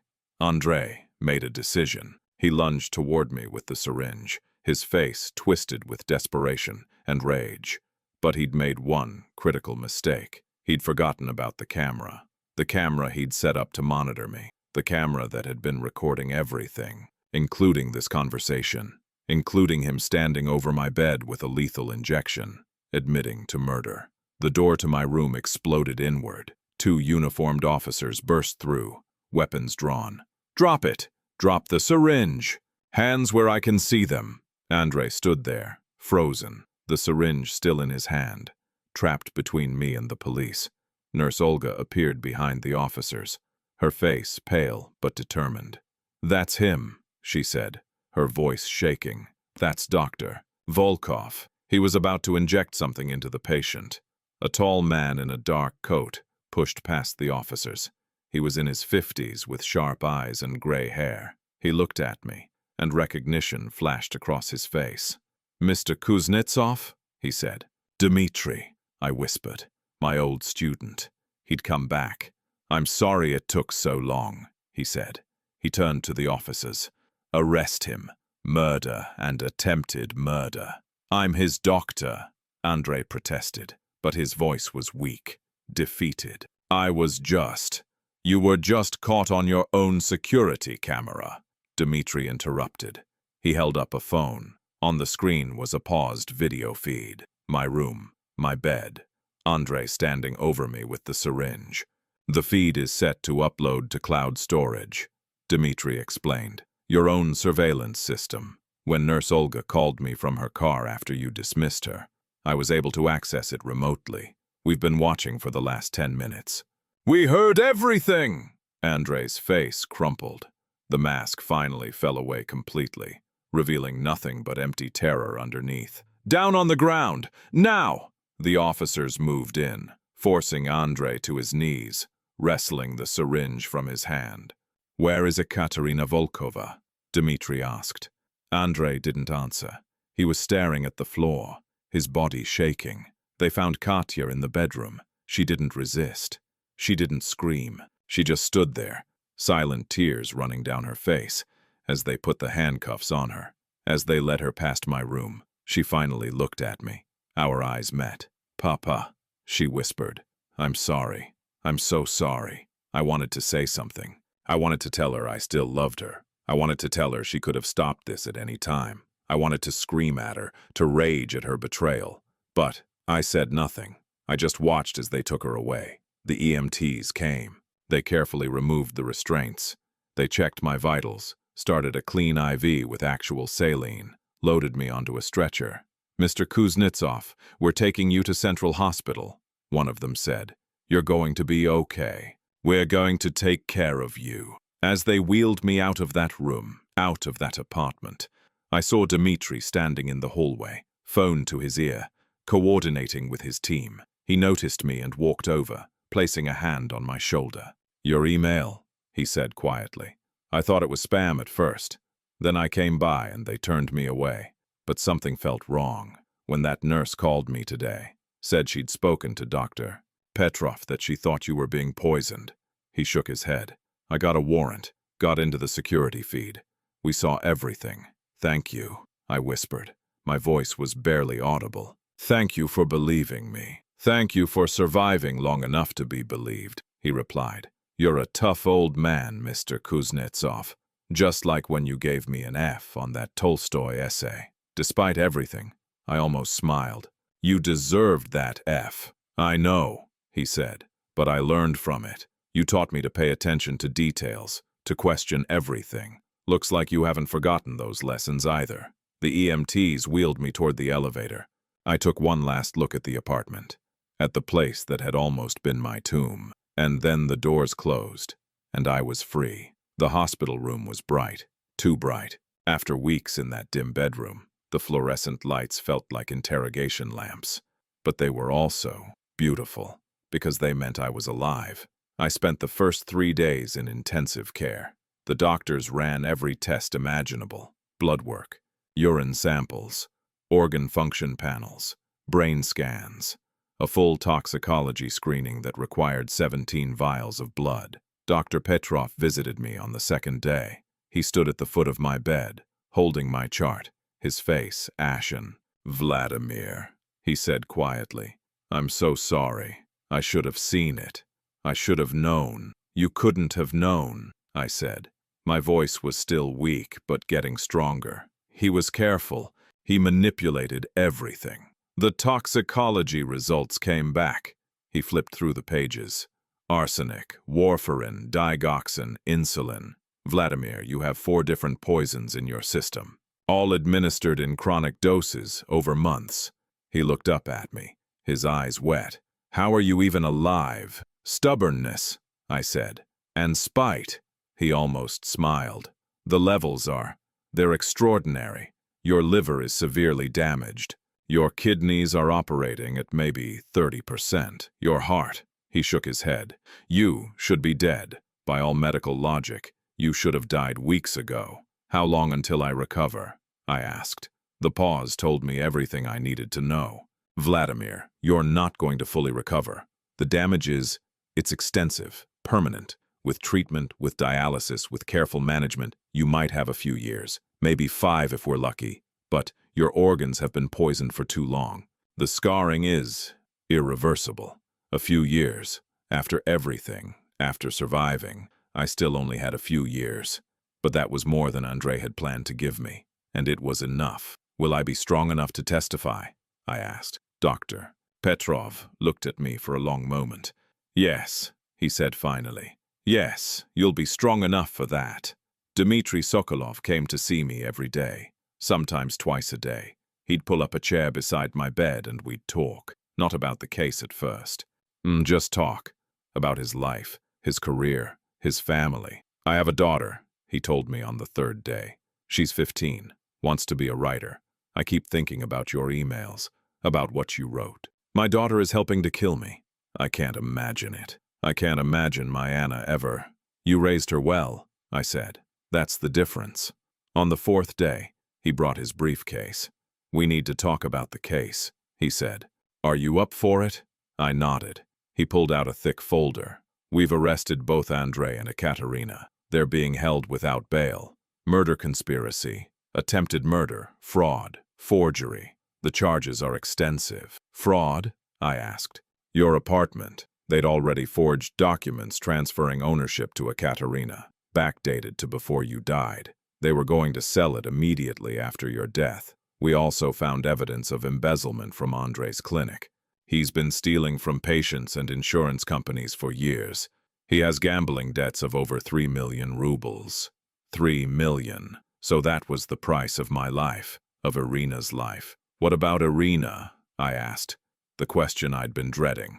My wife. Can you check? Dmitri's face grew somber. We've already started the process. We're exhuming her body tomorrow. Full toxicology. If what you suspect is true. It is, I said. I know it is. The symptoms were the same. And he was her doctor. He controlled everything. Then we'll add her murder to the charges. The results came back a week later. Dmitri sat beside my hospital bed, the report in his hands, and I could see the rage barely contained in his clenched jaw. Arsenic, he said quietly. High concentrations in her bone tissue and hair samples. She was poisoned over a period of at least 6 months. What they diagnosed as pancreatic cancer was actually organ failure from systematic poisoning. My hands were shaking. I'd suspected. I'd known in my gut. But hearing it confirmed, he killed her, I whispered. He murdered Irina. Yes, Dmitri said, and we can prove it now. Between your toxicology, hers, Nurse Olga's testimony, Dr. Petrov's testimony, and the video from Andrei's own security camera, we have an airtight case. What are they saying? Andrei and Katya. Andrei isn't talking at all. He's lawyered up, hired one of the best defense attorneys in Moscow. They're going to argue that you're a bitter, mentally ill old man with a vendetta, that your evidence is fabricated, that the poisoning was self-inflicted, some sort of Munchausen syndrome. That's insane! It's their only play. They'll claim you poisoned yourself to frame them. It's desperate, but with a good enough lawyer. He shook his head. We need to be prepared for a fight. And Katya? I asked, my voice barely audible. Dmitri's expression softened. Katya is cooperating. Not fully, but partially. She's given a statement. She claims she was coerced, that Andrei controlled her, that she was afraid of him. Is it true? I asked. Does it matter? I thought about that. About the wedding. About Andrei gripping her arm. About how she'd changed over the years. About her whispering, "Is it done?" in the doorway. I don't know, I said finally. I honestly don't know. The trial began 3 months later.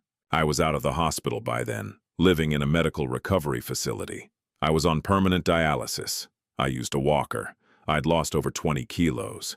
I looked like a skeleton in a suit, but I was alive, and I was ready. The courthouse was a grand old building in central Moscow, all marble columns and high ceilings.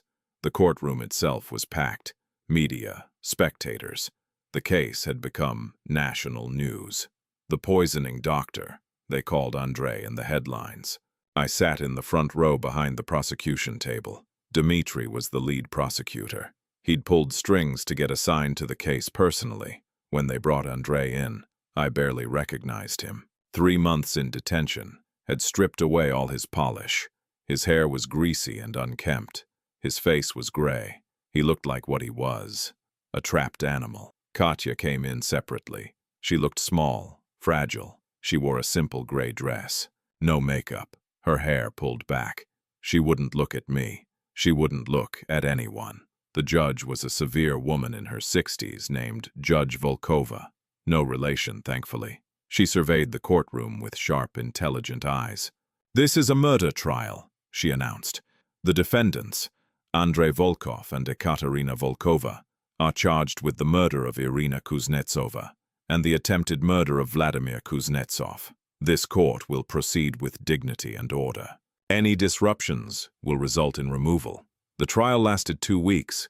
Dmitri built his case brick by brick, piece by piece. First came Dr. Petrov. He testified about my medical history, about how healthy I'd been, about how Andrei had taken over my care and shut him out. "In my professional opinion," Dr. Petrov said, his voice carrying through the silent courtroom, "Vladimir Kuznetsov was systematically poisoned over a period of months. The damage to his organs is consistent with chronic toxic exposure. This was not natural illness, this was induced."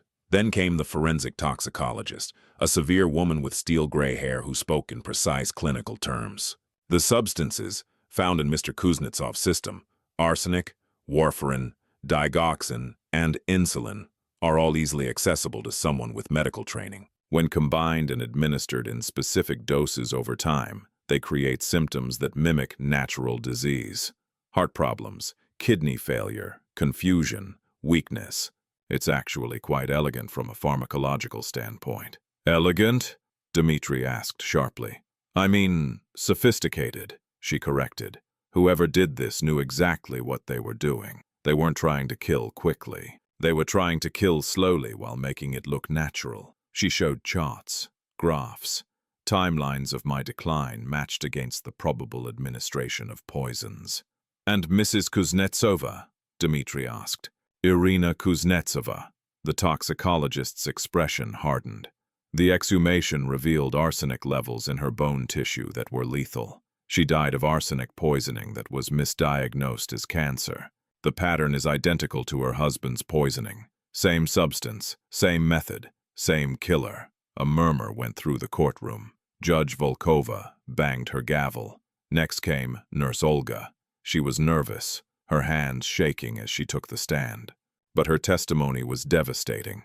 She described my condition when she arrived, the unusual restraints, the excessive medications, the locked doors, and most importantly, the conversation she'd overheard between Andrei and me. "He said he was killing him," she testified, her voice breaking. "Dr. Volkov said the patient would be dead in 3 days, that the organ failure was accelerating. And when I called Dr. Petrov, when I expressed concerns, Dr. Volkov fired me immediately." "Why did you call the police?" Dmitri asked. "Because I took an oath," she said simply. "First, do no harm, and what was happening in that apartment was harm. It was murder." Then came the technical evidence. The emails I'd sent to Dmitri, the medical records showing the forgeries, the financial documents revealing Andrei's debts and the planned sale of my apartment. But the most devastating evidence was the video. Dmitri had it entered as Exhibit 37. The entire courtroom fell silent as the screens came to life. There I was, strapped to the bed, helpless, dying, and there was Andrei standing over me with the syringe. The audio was crystal clear. "Your kidneys are failing. Your liver is compromised. Your heart is weak. It's time for a massive system failure. It'll be fast, relatively painless. You'll just go to sleep. You'll get caught. The nurse knows. Dr. Petrov knows. They'll do an autopsy. An autopsy will show exactly what I want it to show. Organ failure consistent with progressive disease. By the time anyone thinks to test for specific poisons, they'll be untraceable." The courtroom was silent. Some of the jurors were crying. The video continued. Andrei, talking about how he liked me, but I was in the way. Him preparing the lethal injection. And then the police bursting in. When the video ended, the silence was absolute. Andrei's lawyer, a slick man in an expensive suit, tried to salvage it.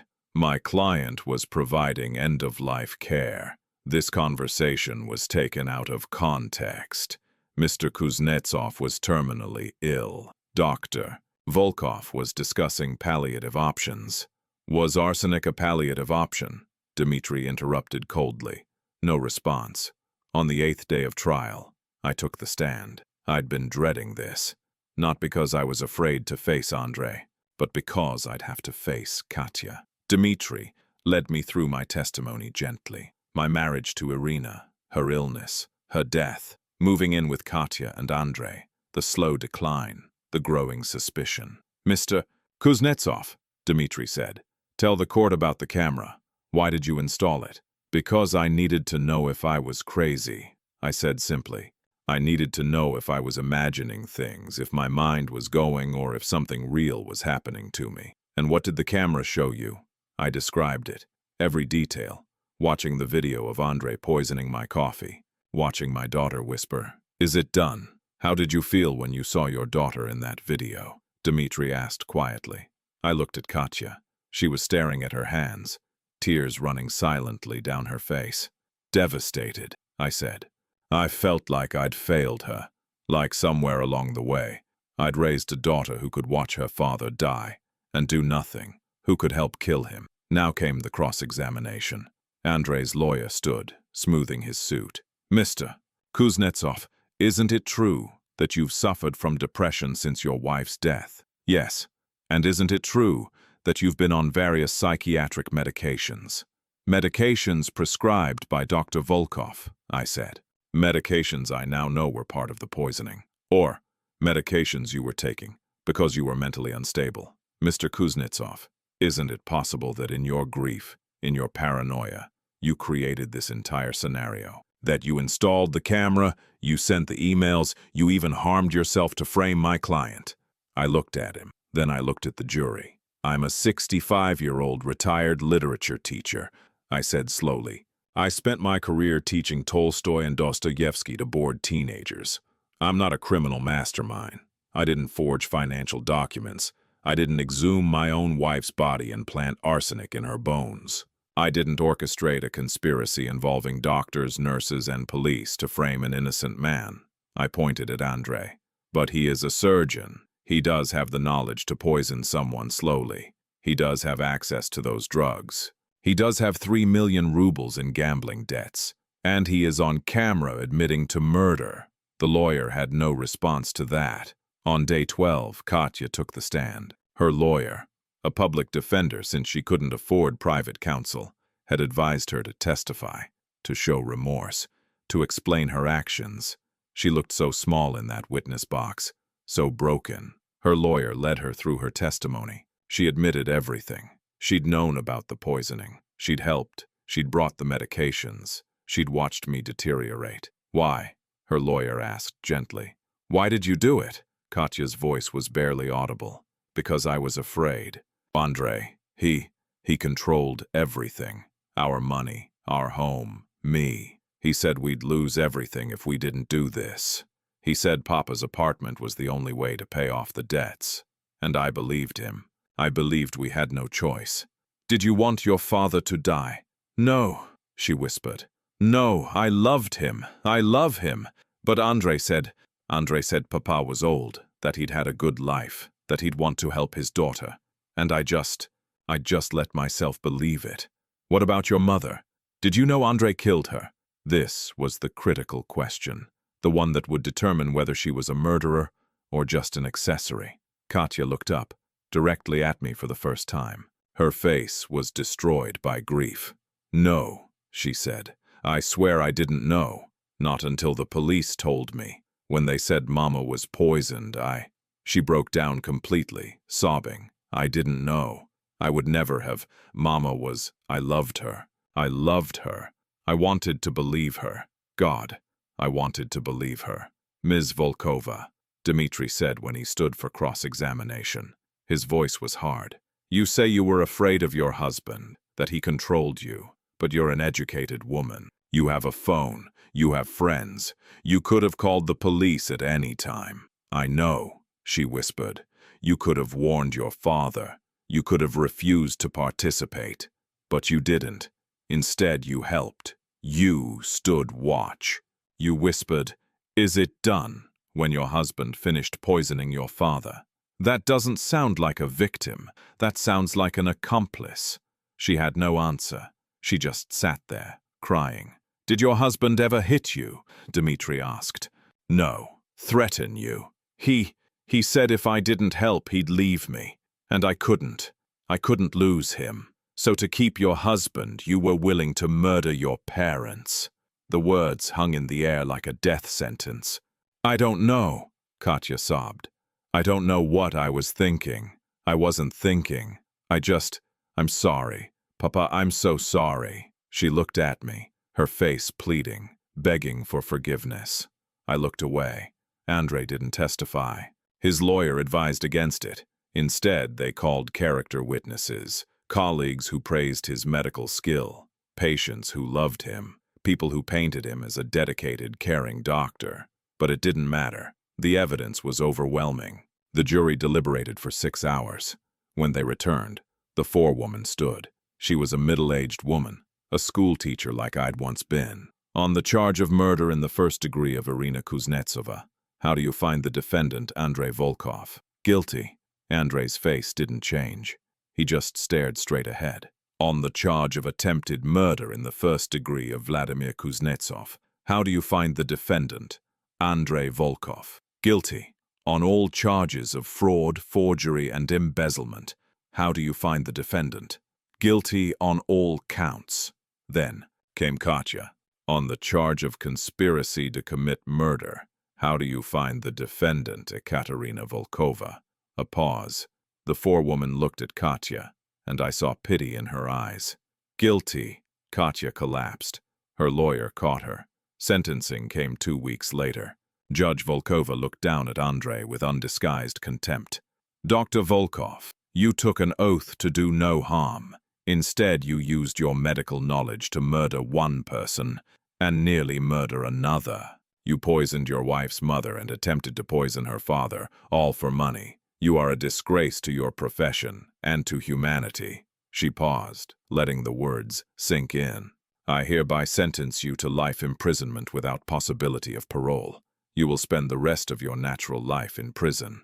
Take him away. Andrei was let out. He still hadn't shown any emotion. Nothing. He was empty. Then came Katya. Judge Volkova's expression softened slightly, but her voice remained stern. Ms. Volkova, you were not the mastermind of these crimes, but you were complicit. You could have stopped this at any time, and you chose not to. Your father nearly died because of your inaction. She looked at me. Mr. Kuznetsov, do you wish to make a statement? I hadn't planned to, but I stood up, gripping my walker. I looked at my daughter. Katya, I said, my voice echoing in the silent courtroom. I spent your whole life trying to teach you right from wrong. I read you stories about heroes and villains. I taught you that actions have consequences. I taught you to stand up for what's right even when it's hard. She was crying silently, her whole body shaking. And then I watched you help murder me. I watched you choose money over your father's life. I watched you let that man poison me night after night. And you did nothing. I paused, my voice breaking. But you're still my daughter. You're still my Katyusha. And despite everything, I still love you. I don't forgive you. I may never forgive you, but I love you. And I hope that someday, somehow, you find a way to forgive yourself. I sat back down. Judge Volkova wiped her eyes. Ms. Volkova, I sentence you to 15 years in prison. With good behavior, you may be eligible for parole after 10 years. I hope you use that time to become the person your father tried to raise you to be. Katya was led away. As she passed my seat, she stopped. The guards let her. Papa, she whispered. I looked up at her. I love you, she said. I'm sorry. I'm so sorry. I nodded. I couldn't speak. And then she was gone. 3 months after the trial, I moved back into my apartment, the one Irina and I had bought 40 years ago, the one they'd tried to steal from me, the one that had nearly cost me my life. It felt different now, smaller somehow, emptier, but it was mine. The police had released it from evidence. They'd cleaned it, professionally, thoroughly, but I could still feel the ghosts. Irina's reading chair by the window was exactly where she'd left it. Her teacups were still in the cabinet. Her lavender soap was still in the bathroom, though the scent had long since faded. I stood in the doorway of our bedroom, my bedroom now, and I let myself cry, really cry, for the first time since everything happened. Not the desperate tears on that bathroom floor when I'd discovered the truth, not the angry tears in the hospital. These were different. These were grief, pure, simple, devastating grief. Irina was gone, not just dead, murdered, and I would never get her back. I spent the first week just existing in that space, learning how to be alone, really alone. No nurses, no monitors, no one watching, just me and my dialysis machine and the echo of 45 years of marriage. Dmitry Sokolov visited every few days. He'd bring groceries, help me organize medications, make sure I was eating.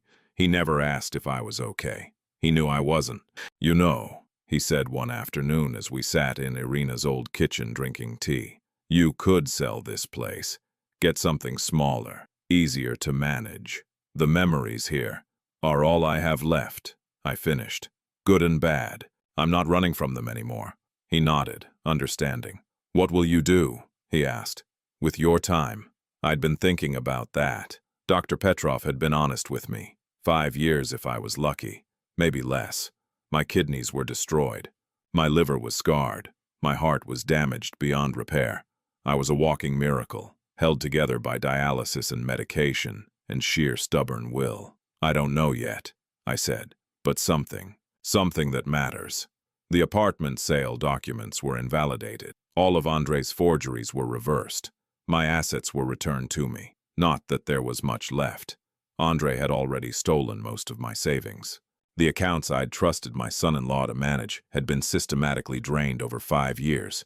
But I still had the apartment, and I had a small pension from my years of teaching. It was enough. I also had something else, something unexpected. A letter arrived 4 weeks after the sentencing. It was from a law firm in Moscow. Inside was a check for 15 million rubles, roughly $200,000. I stared at it, confused. I called the law firm. "Mr. Kuznetsov," the lawyer explained.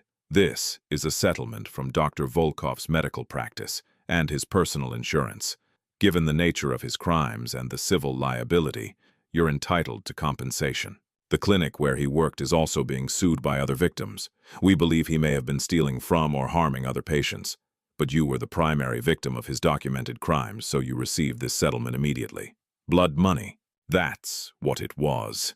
Payment for my destroyed organs, for Irina's murder, for the years stolen from me." I almost refused it, but then I thought, no, I would take it, and I would do something meaningful with it.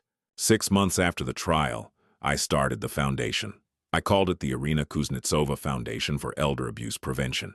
The mission was simple: to identify, prevent, and prosecute abuse of elderly people by family members. I used half the settlement money to set it up. I hired a small staff, a lawyer, a social worker, and a former police detective. I rented a small office. I created a hotline. The calls started coming immediately. So many calls. More than I'd ever imagined. Elderly parents being financially exploited by their children. Seniors being isolated, controlled, drugged. People trapped in their own homes by the very family members who were supposed to care for them. We helped them. We connected them with legal resources. We worked with the police. We documented cases. We saved lives. One case in particular stayed with me. An 80-year-old woman named Galina.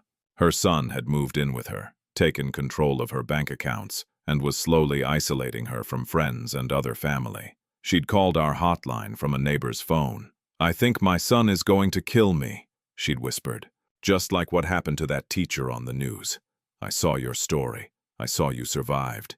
Please, please help me." We got her out. We documented the financial abuse. Her son was arrested. Galina was safe. She came to meet me after it was all over. A tiny, frail woman with fierce eyes. "You saved my life," she said, gripping my hand. "No," I told her. "You saved your own life. You made the call. You asked for help. That's the hardest part." She cried. I cried with her. This became my purpose. My reason for the time I had left. Every person we helped, every abuser we stopped, every life we saved. It was a small redemption, a small light in all the darkness. I didn't visit Katya. Not for the first year. I couldn't. Every time I thought about going to that prison, seeing her behind glass, I'd feel the rage return, the betrayal. The image of her whispering, "Is it done?" would play in my mind like a curse. But she wrote to me, every week. Long letters in her neat handwriting. At first I threw them away without reading them. Then I started reading them. I don't know why. Weakness, maybe, or curiosity, or some deep, stubborn part of me that was still her father. The early letters were full of apologies, of explanations, of desperate attempts to make me understand. "Papa, I know I can never make this right. I know what I did was unforgivable, but you need to understand. Andrei wasn't always like this. When I met him, he was kind, charming. He made me feel special. And then slowly, so slowly I didn't even notice, he changed. Or maybe he revealed who he always was. He controlled everything, what I wore, who I talked to, where I went. I know that sounds like an excuse. I know I should have left, but I was afraid.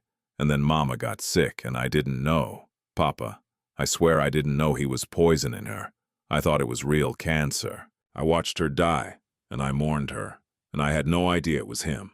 And then when he said we needed to, when he said you were going to die anyway, that you were old and sick and the apartment could save us, I let myself believe it. I let myself think it was mercy, that we were just speeding up the inevitable. But it wasn't mercy. It was murder, and I helped, and I will carry that guilt for the rest of my life. I read those letters, and I felt nothing, not forgiveness, not understanding, just a cold, hollow emptiness. But she kept writing, and slowly, the letters changed. She stopped apologizing. She stopped explaining. She started writing about prison, about the other women there, about the therapy group she'd joined. There's a woman here named Svetlana. She killed her abusive husband. She hit him with a frying pan when he was beating their son. She got 8 years. We talk sometimes.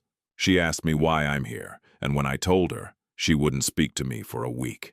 "I killed a monster," she finally said. "You helped kill a saint." She's right, Papa. You were a saint. You and Mama both. You gave me everything. And I destroyed it. And then, in a letter that arrived almost exactly 1 year after her sentencing, "Papa, I don't expect you to forgive me. I don't deserve forgiveness. But I need you to know something. I've been attending a program here for family violence offenders. They make us look at what we've done. Really look at it. And I've realized something terrible. I've realized that I didn't just help Andrei. I've realized that somewhere along the way, I stopped being your daughter and became his accomplice. I stopped thinking of you as my father and started thinking of you as an obstacle, a thing, a problem to be solved. How did I become that person? When did I lose myself so completely? I don't know if I'll ever find an answer, but I'm trying, Papa. I'm trying to understand. I'm trying to become someone worthy of the name you gave me, someone who would make you proud again. I don't expect you to write back. I don't expect anything. I just need you to know that I'm trying. I put down that letter and I sat in Irina's chair by the window and I thought about forgiveness. Did I forgive her? No, not yet. Maybe never. But did I hope she could change? Did I hope she could find some redemption in that cell? Yes. Despite everything, yes, because she was still my daughter. 18 months after the trial, I finally visited her. The prison was a grim concrete building 3 hours outside Moscow. Gray walls, barbed wire, guard towers. I sat in the visitor's room, a sterile space with plastic tables and chairs bolted to the floor, and waited. When they brought her in, I barely recognized her. Her hair was cut short. She'd lost weight. She wore a gray prison uniform that hung on her thin frame. She looked older than her 35 years. She sat down across from me. We stared at each other through the plexiglass barrier.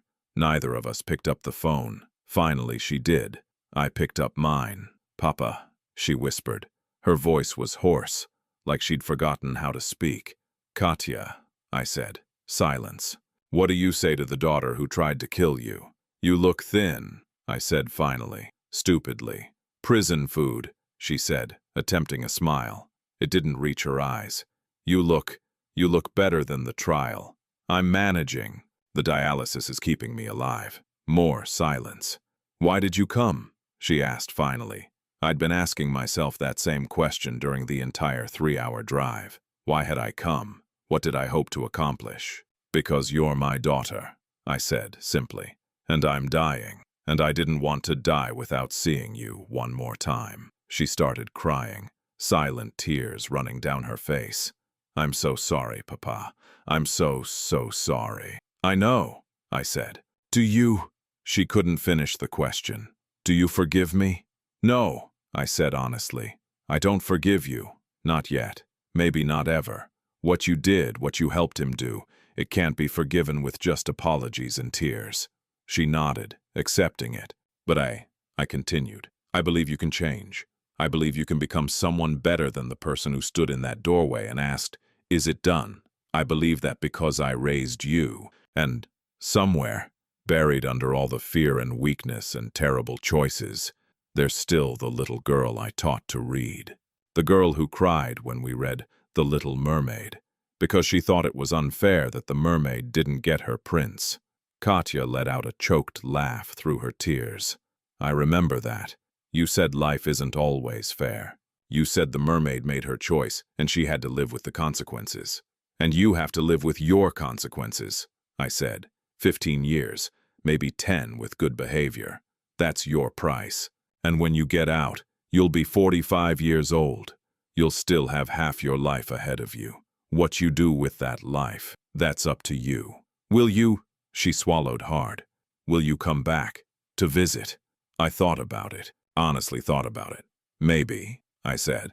"I don't know. I have maybe 3 years left, Katya. Maybe 4 if I'm lucky. I'm going to spend that time doing something good. Something that matters. I don't know if I have room in that time for prison visits and complicated forgiveness." She nodded. "I understand. But I'll read your letters," I said. "Keep writing. Tell me how you're changing. Show me you're trying. And maybe someday." I didn't finish. I didn't know how to finish. "Thank you, Papa," she whispered. "Thank you for coming. Thank you for not giving up on me completely." The guard signaled that our time was up. 15 minutes. That's all we got. Katya stood up. She placed her palm flat against the plexiglass. I stared at it for a long moment. Then I raised my own hand and pressed it against the glass, matching hers. We stood like that for a few seconds, father and daughter, separated by so much more than plexiglass. Then she was led away, and I was alone. I drove home in silence. I didn't cry. I didn't feel relieved. I just felt hollow, empty, like I'd closed a chapter but the book wasn't finished. Maybe it never would be. 2 years after the trial, the foundation was thriving. We'd helped over 300 people. We'd gotten coverage in national media. Other cities were asking to start their own branches using our model. I was dying, but I was also living, really living. For the first time since Irina's death, I had purpose. I also made an unexpected friend. Nurse Olga, the woman who'd saved my life by making that phone call, started volunteering at the foundation. She'd quit private nursing after what happened with Andrei. "I can't do home care anymore," she told me over tea one afternoon in the foundation office. "I can't walk into someone's house without wondering if I'm missing something. If the family member is secretly killing them, you ruined me for private nursing." "I'm sorry," I said, smiling. "Don't be. You gave me something better." She gestured around the small office. "This work, this purpose. We're saving people, Vladimir. We're stopping monsters." She was right. We were. One afternoon, about 2.5 years after the trial, I got a phone call. It was from the prison. "Mr. Kuznetsov," the warden said. "I wanted to inform you that your daughter Ekaterina was involved in an incident yesterday." My heart stopped. "Is she hurt?" "No, sir. Actually, quite the opposite. There was an altercation in the common area. An older inmate, 72 years old, was being assaulted by her cellmate. Your daughter intervened. She stopped the assault and stayed with the victim until guards arrived. I sat down heavily. Katya did that. Yes, sir. She put herself at considerable risk. The assailant is known to be violent. But your daughter didn't hesitate. She said. The warden paused, checking his notes. She said she'd spent too long standing by while old people were hurt. She said she'd never do that again.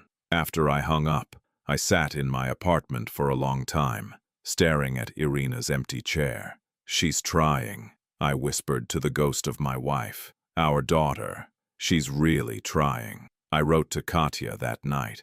The first letter I'd sent since she'd been imprisoned.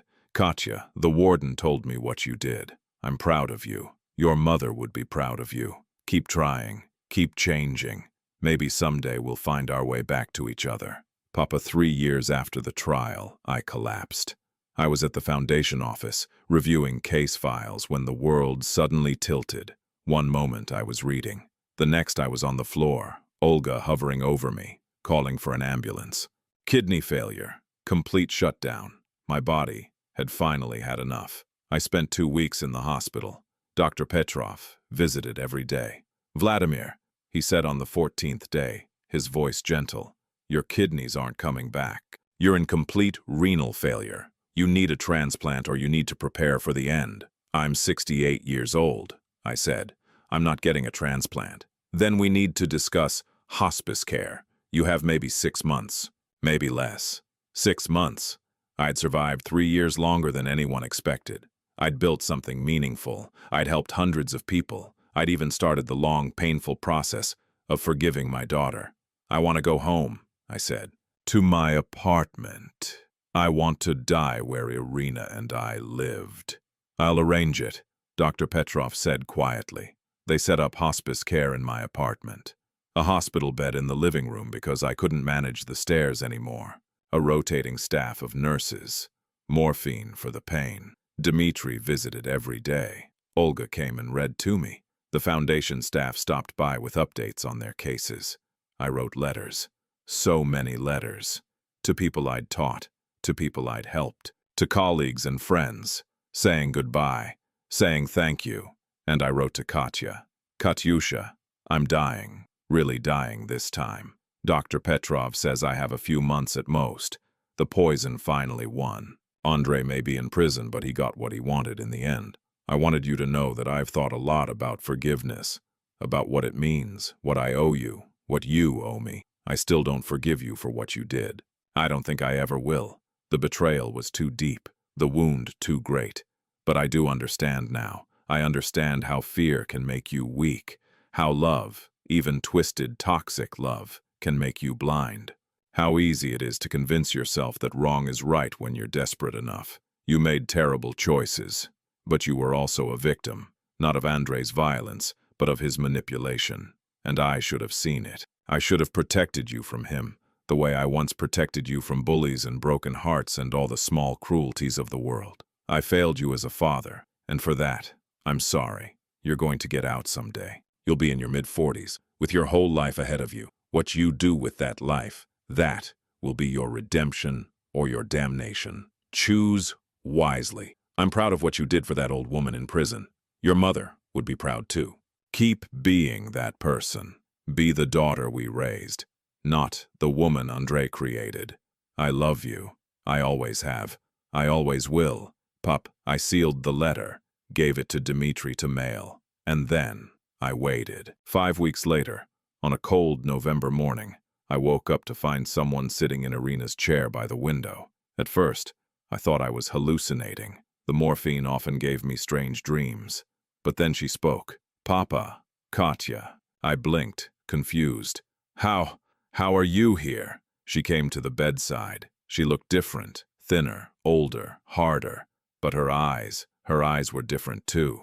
There was something in them I hadn't seen in years. Clarity, purpose, strength. Compassionate release, she said. Dmitri Sokolov petitioned the court. Given your condition, given my good behavior, they granted me temporary release to say goodbye. She swallowed hard. They gave me 2 days. 2 days. My daughter had 2 days to say goodbye to her dying father. "Sit," I said, patting the bed beside me. She sat carefully, like she was afraid she might break me. We didn't talk for a long time.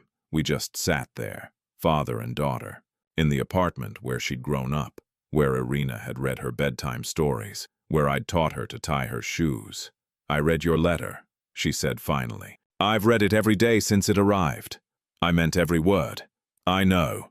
She took my hand, my thin, fragile hand, with its bruises and IV marks. "Papa, I need you to know something. I'm not asking for forgiveness. I don't deserve it. But I need you to know that I'm going to spend the rest of my life, every single day, trying to be worthy of the name Kuznetsova, trying to honor Mama's memory, trying to make you proud." "You already did," I whispered, "when you saved that woman in prison, when you stepped in instead of standing by. That's when you became my daughter again." She started crying, deep, wrenching sobs. She put her head on my chest, and I stroked her short hair with my weak hand, the way I used to when she was small and had nightmares. "I'm so sorry, Papa. I'm so sorry. I know, baby. I know." We stayed like that for a long time, until the nurse came to check on me, until Dmitri arrived to document the visit, until the sun moved across the sky and began to set. On the second day, Katya read to me, from the old books on my shelf, Tolstoy, Pushkin, Dostoevsky. "Crime and Punishment," she said, pulling out the worn volume. "Remember when you tried to teach me this in high school? I hated it." "And now?" I asked. She opened it to a random page. "Now I understand it. Pain and suffering are always inevitable for a large intelligence and a deep heart." Raskolnikov was right about that. She read to me for hours. Her voice was soothing, familiar. It reminded me of Irina. When she got to the passage about Raskolnikov's confession, about how his redemption began only when he accepted his guilt and his punishment, she stopped. "Do you think redemption is possible, Papa?" she asked. "For someone like me?" "Yes," I said. "I have to believe that. Otherwise, what was any of this for?" On the evening of the second day, as the guards came to take her back to prison, she kissed my forehead. "I love you, Papa. I love you too, Katyusha." And then she was gone. I died 3 weeks later. I was at home, in my apartment, in the living room where Irina and I had danced on our anniversary, where we'd celebrated Katya's birthdays, where we'd built a life. Dmitri was there, Olga was there, and somehow, I don't know how, Katya was there. Another compassionate release, a final mercy from the system. She held my hand as I slipped away. The last thing I heard was her voice, whispering the words I'd said to her every night when she was small. "Good night, Papa. Sweet dreams. I'll see you in the morning." But there was no morning for me, only the long, quiet dark. And somewhere, I hoped, Irina was waiting. Read by Dmitri Sokolov at Vladimir Kuznetsov's funeral. Vladimir Kuznetsov was my teacher. He taught me literature when I was 15 years old. I was not a good student. I was lazy, arrogant, convinced I knew everything. He gave me an F on my Tolstoy essay. I was furious. I complained to the principal. I accused him of being unfair. He sat me down after class and said something I've never forgotten. "Dmitri, you think literature is just words on a page, but it's not. Literature is truth, and truth matters. You can't fake it. You can't shortcut it. You have to earn it. So earn this grade. Rewrite the essay. Do the work. Learn the truth." I rewrote that essay. And I learned. Years later, when Vladimir sent me that desperate email, "I believe they are trying to kill me," I remembered that lesson. Truth matters. You can't fake it. So I investigated. I listened. I believed him. And because I believed him, because a teacher once taught a lazy student the truth matters, Vladimir Kuznetsov lived 3 years longer than his murderers intended. 3 years in which he built a foundation that has now saved over 500 people from abuse. 3 years in which he found purpose, meaning, and even a measure of peace. Vladimir Kuznetsov was poisoned by the people he trusted most. He was betrayed by his own daughter. He lost his wife, his health, and most of his remaining years to their greed and cruelty.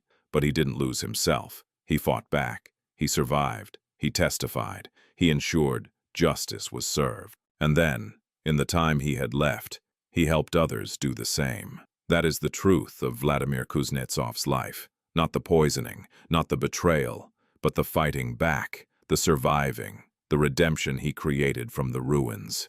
He taught me literature. He taught me that truth matters. And in the end, he taught me something even more important, that survival isn't enough, that what matters is what you do with the life you're given, even if that life is shortened, even if it's damaged, even if it's stolen from you. You fight, you help others, you create meaning. That was Vladimir's final lesson, and I will carry it with me for the rest of my life. The foundation continues.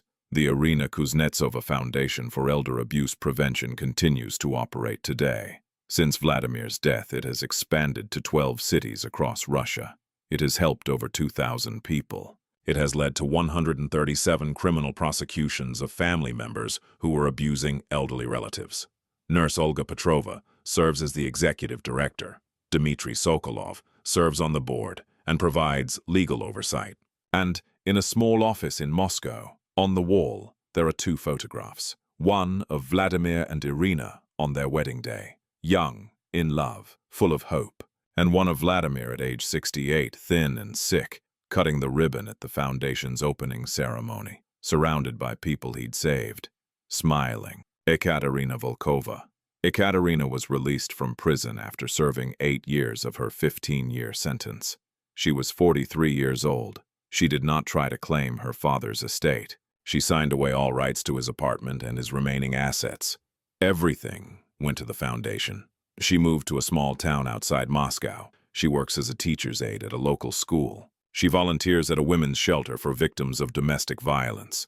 She never remarried. Once a year, on the anniversary of her father's death, she visits his grave. She brings roses, the same pink roses her mother used to grow.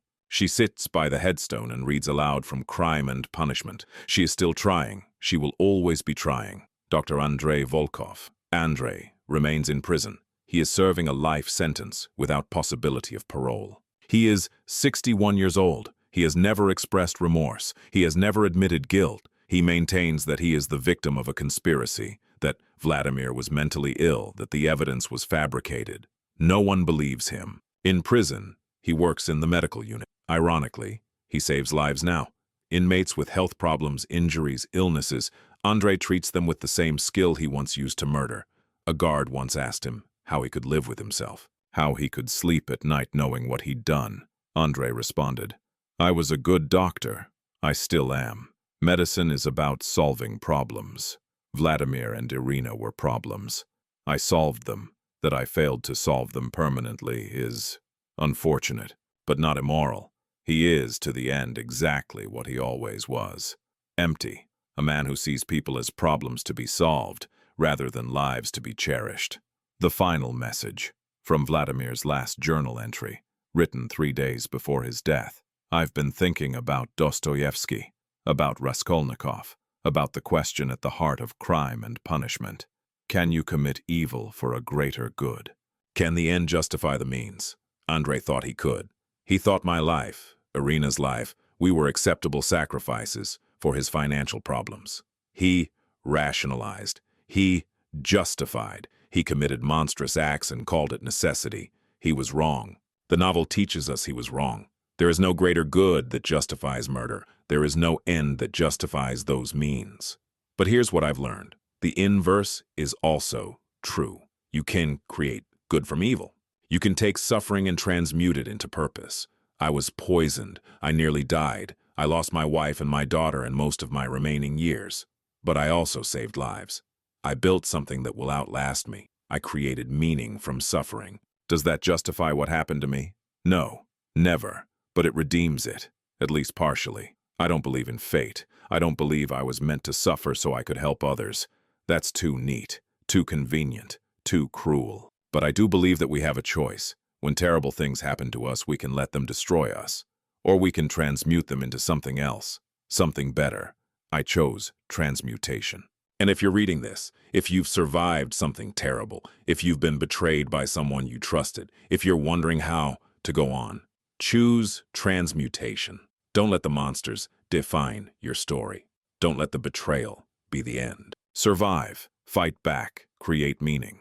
It won't erase the pain, it won't undo the damage, but it will give you a reason to keep breathing. And sometimes that's enough. Vladimir Kuznetsov, November 2023. This is Vladimir Kuznetsov's story. A 65-year-old retired teacher who discovered his daughter and son-in-law were slowly poisoning him to death, who survived against impossible odds, who fought back when everyone thought he was too old, too weak, too broken, who got justice, who built something meaningful from his suffering, who died on his own terms, in his own home, having lived 3 years longer than his murderers intended.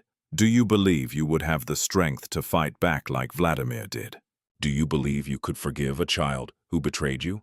Let me know in the comments. Thank you for following this journey, for witnessing Vladimir's story, for remembering that the elderly are not weak. They are not disposable. They are people with stories, with strength, with the right to live and die with dignity.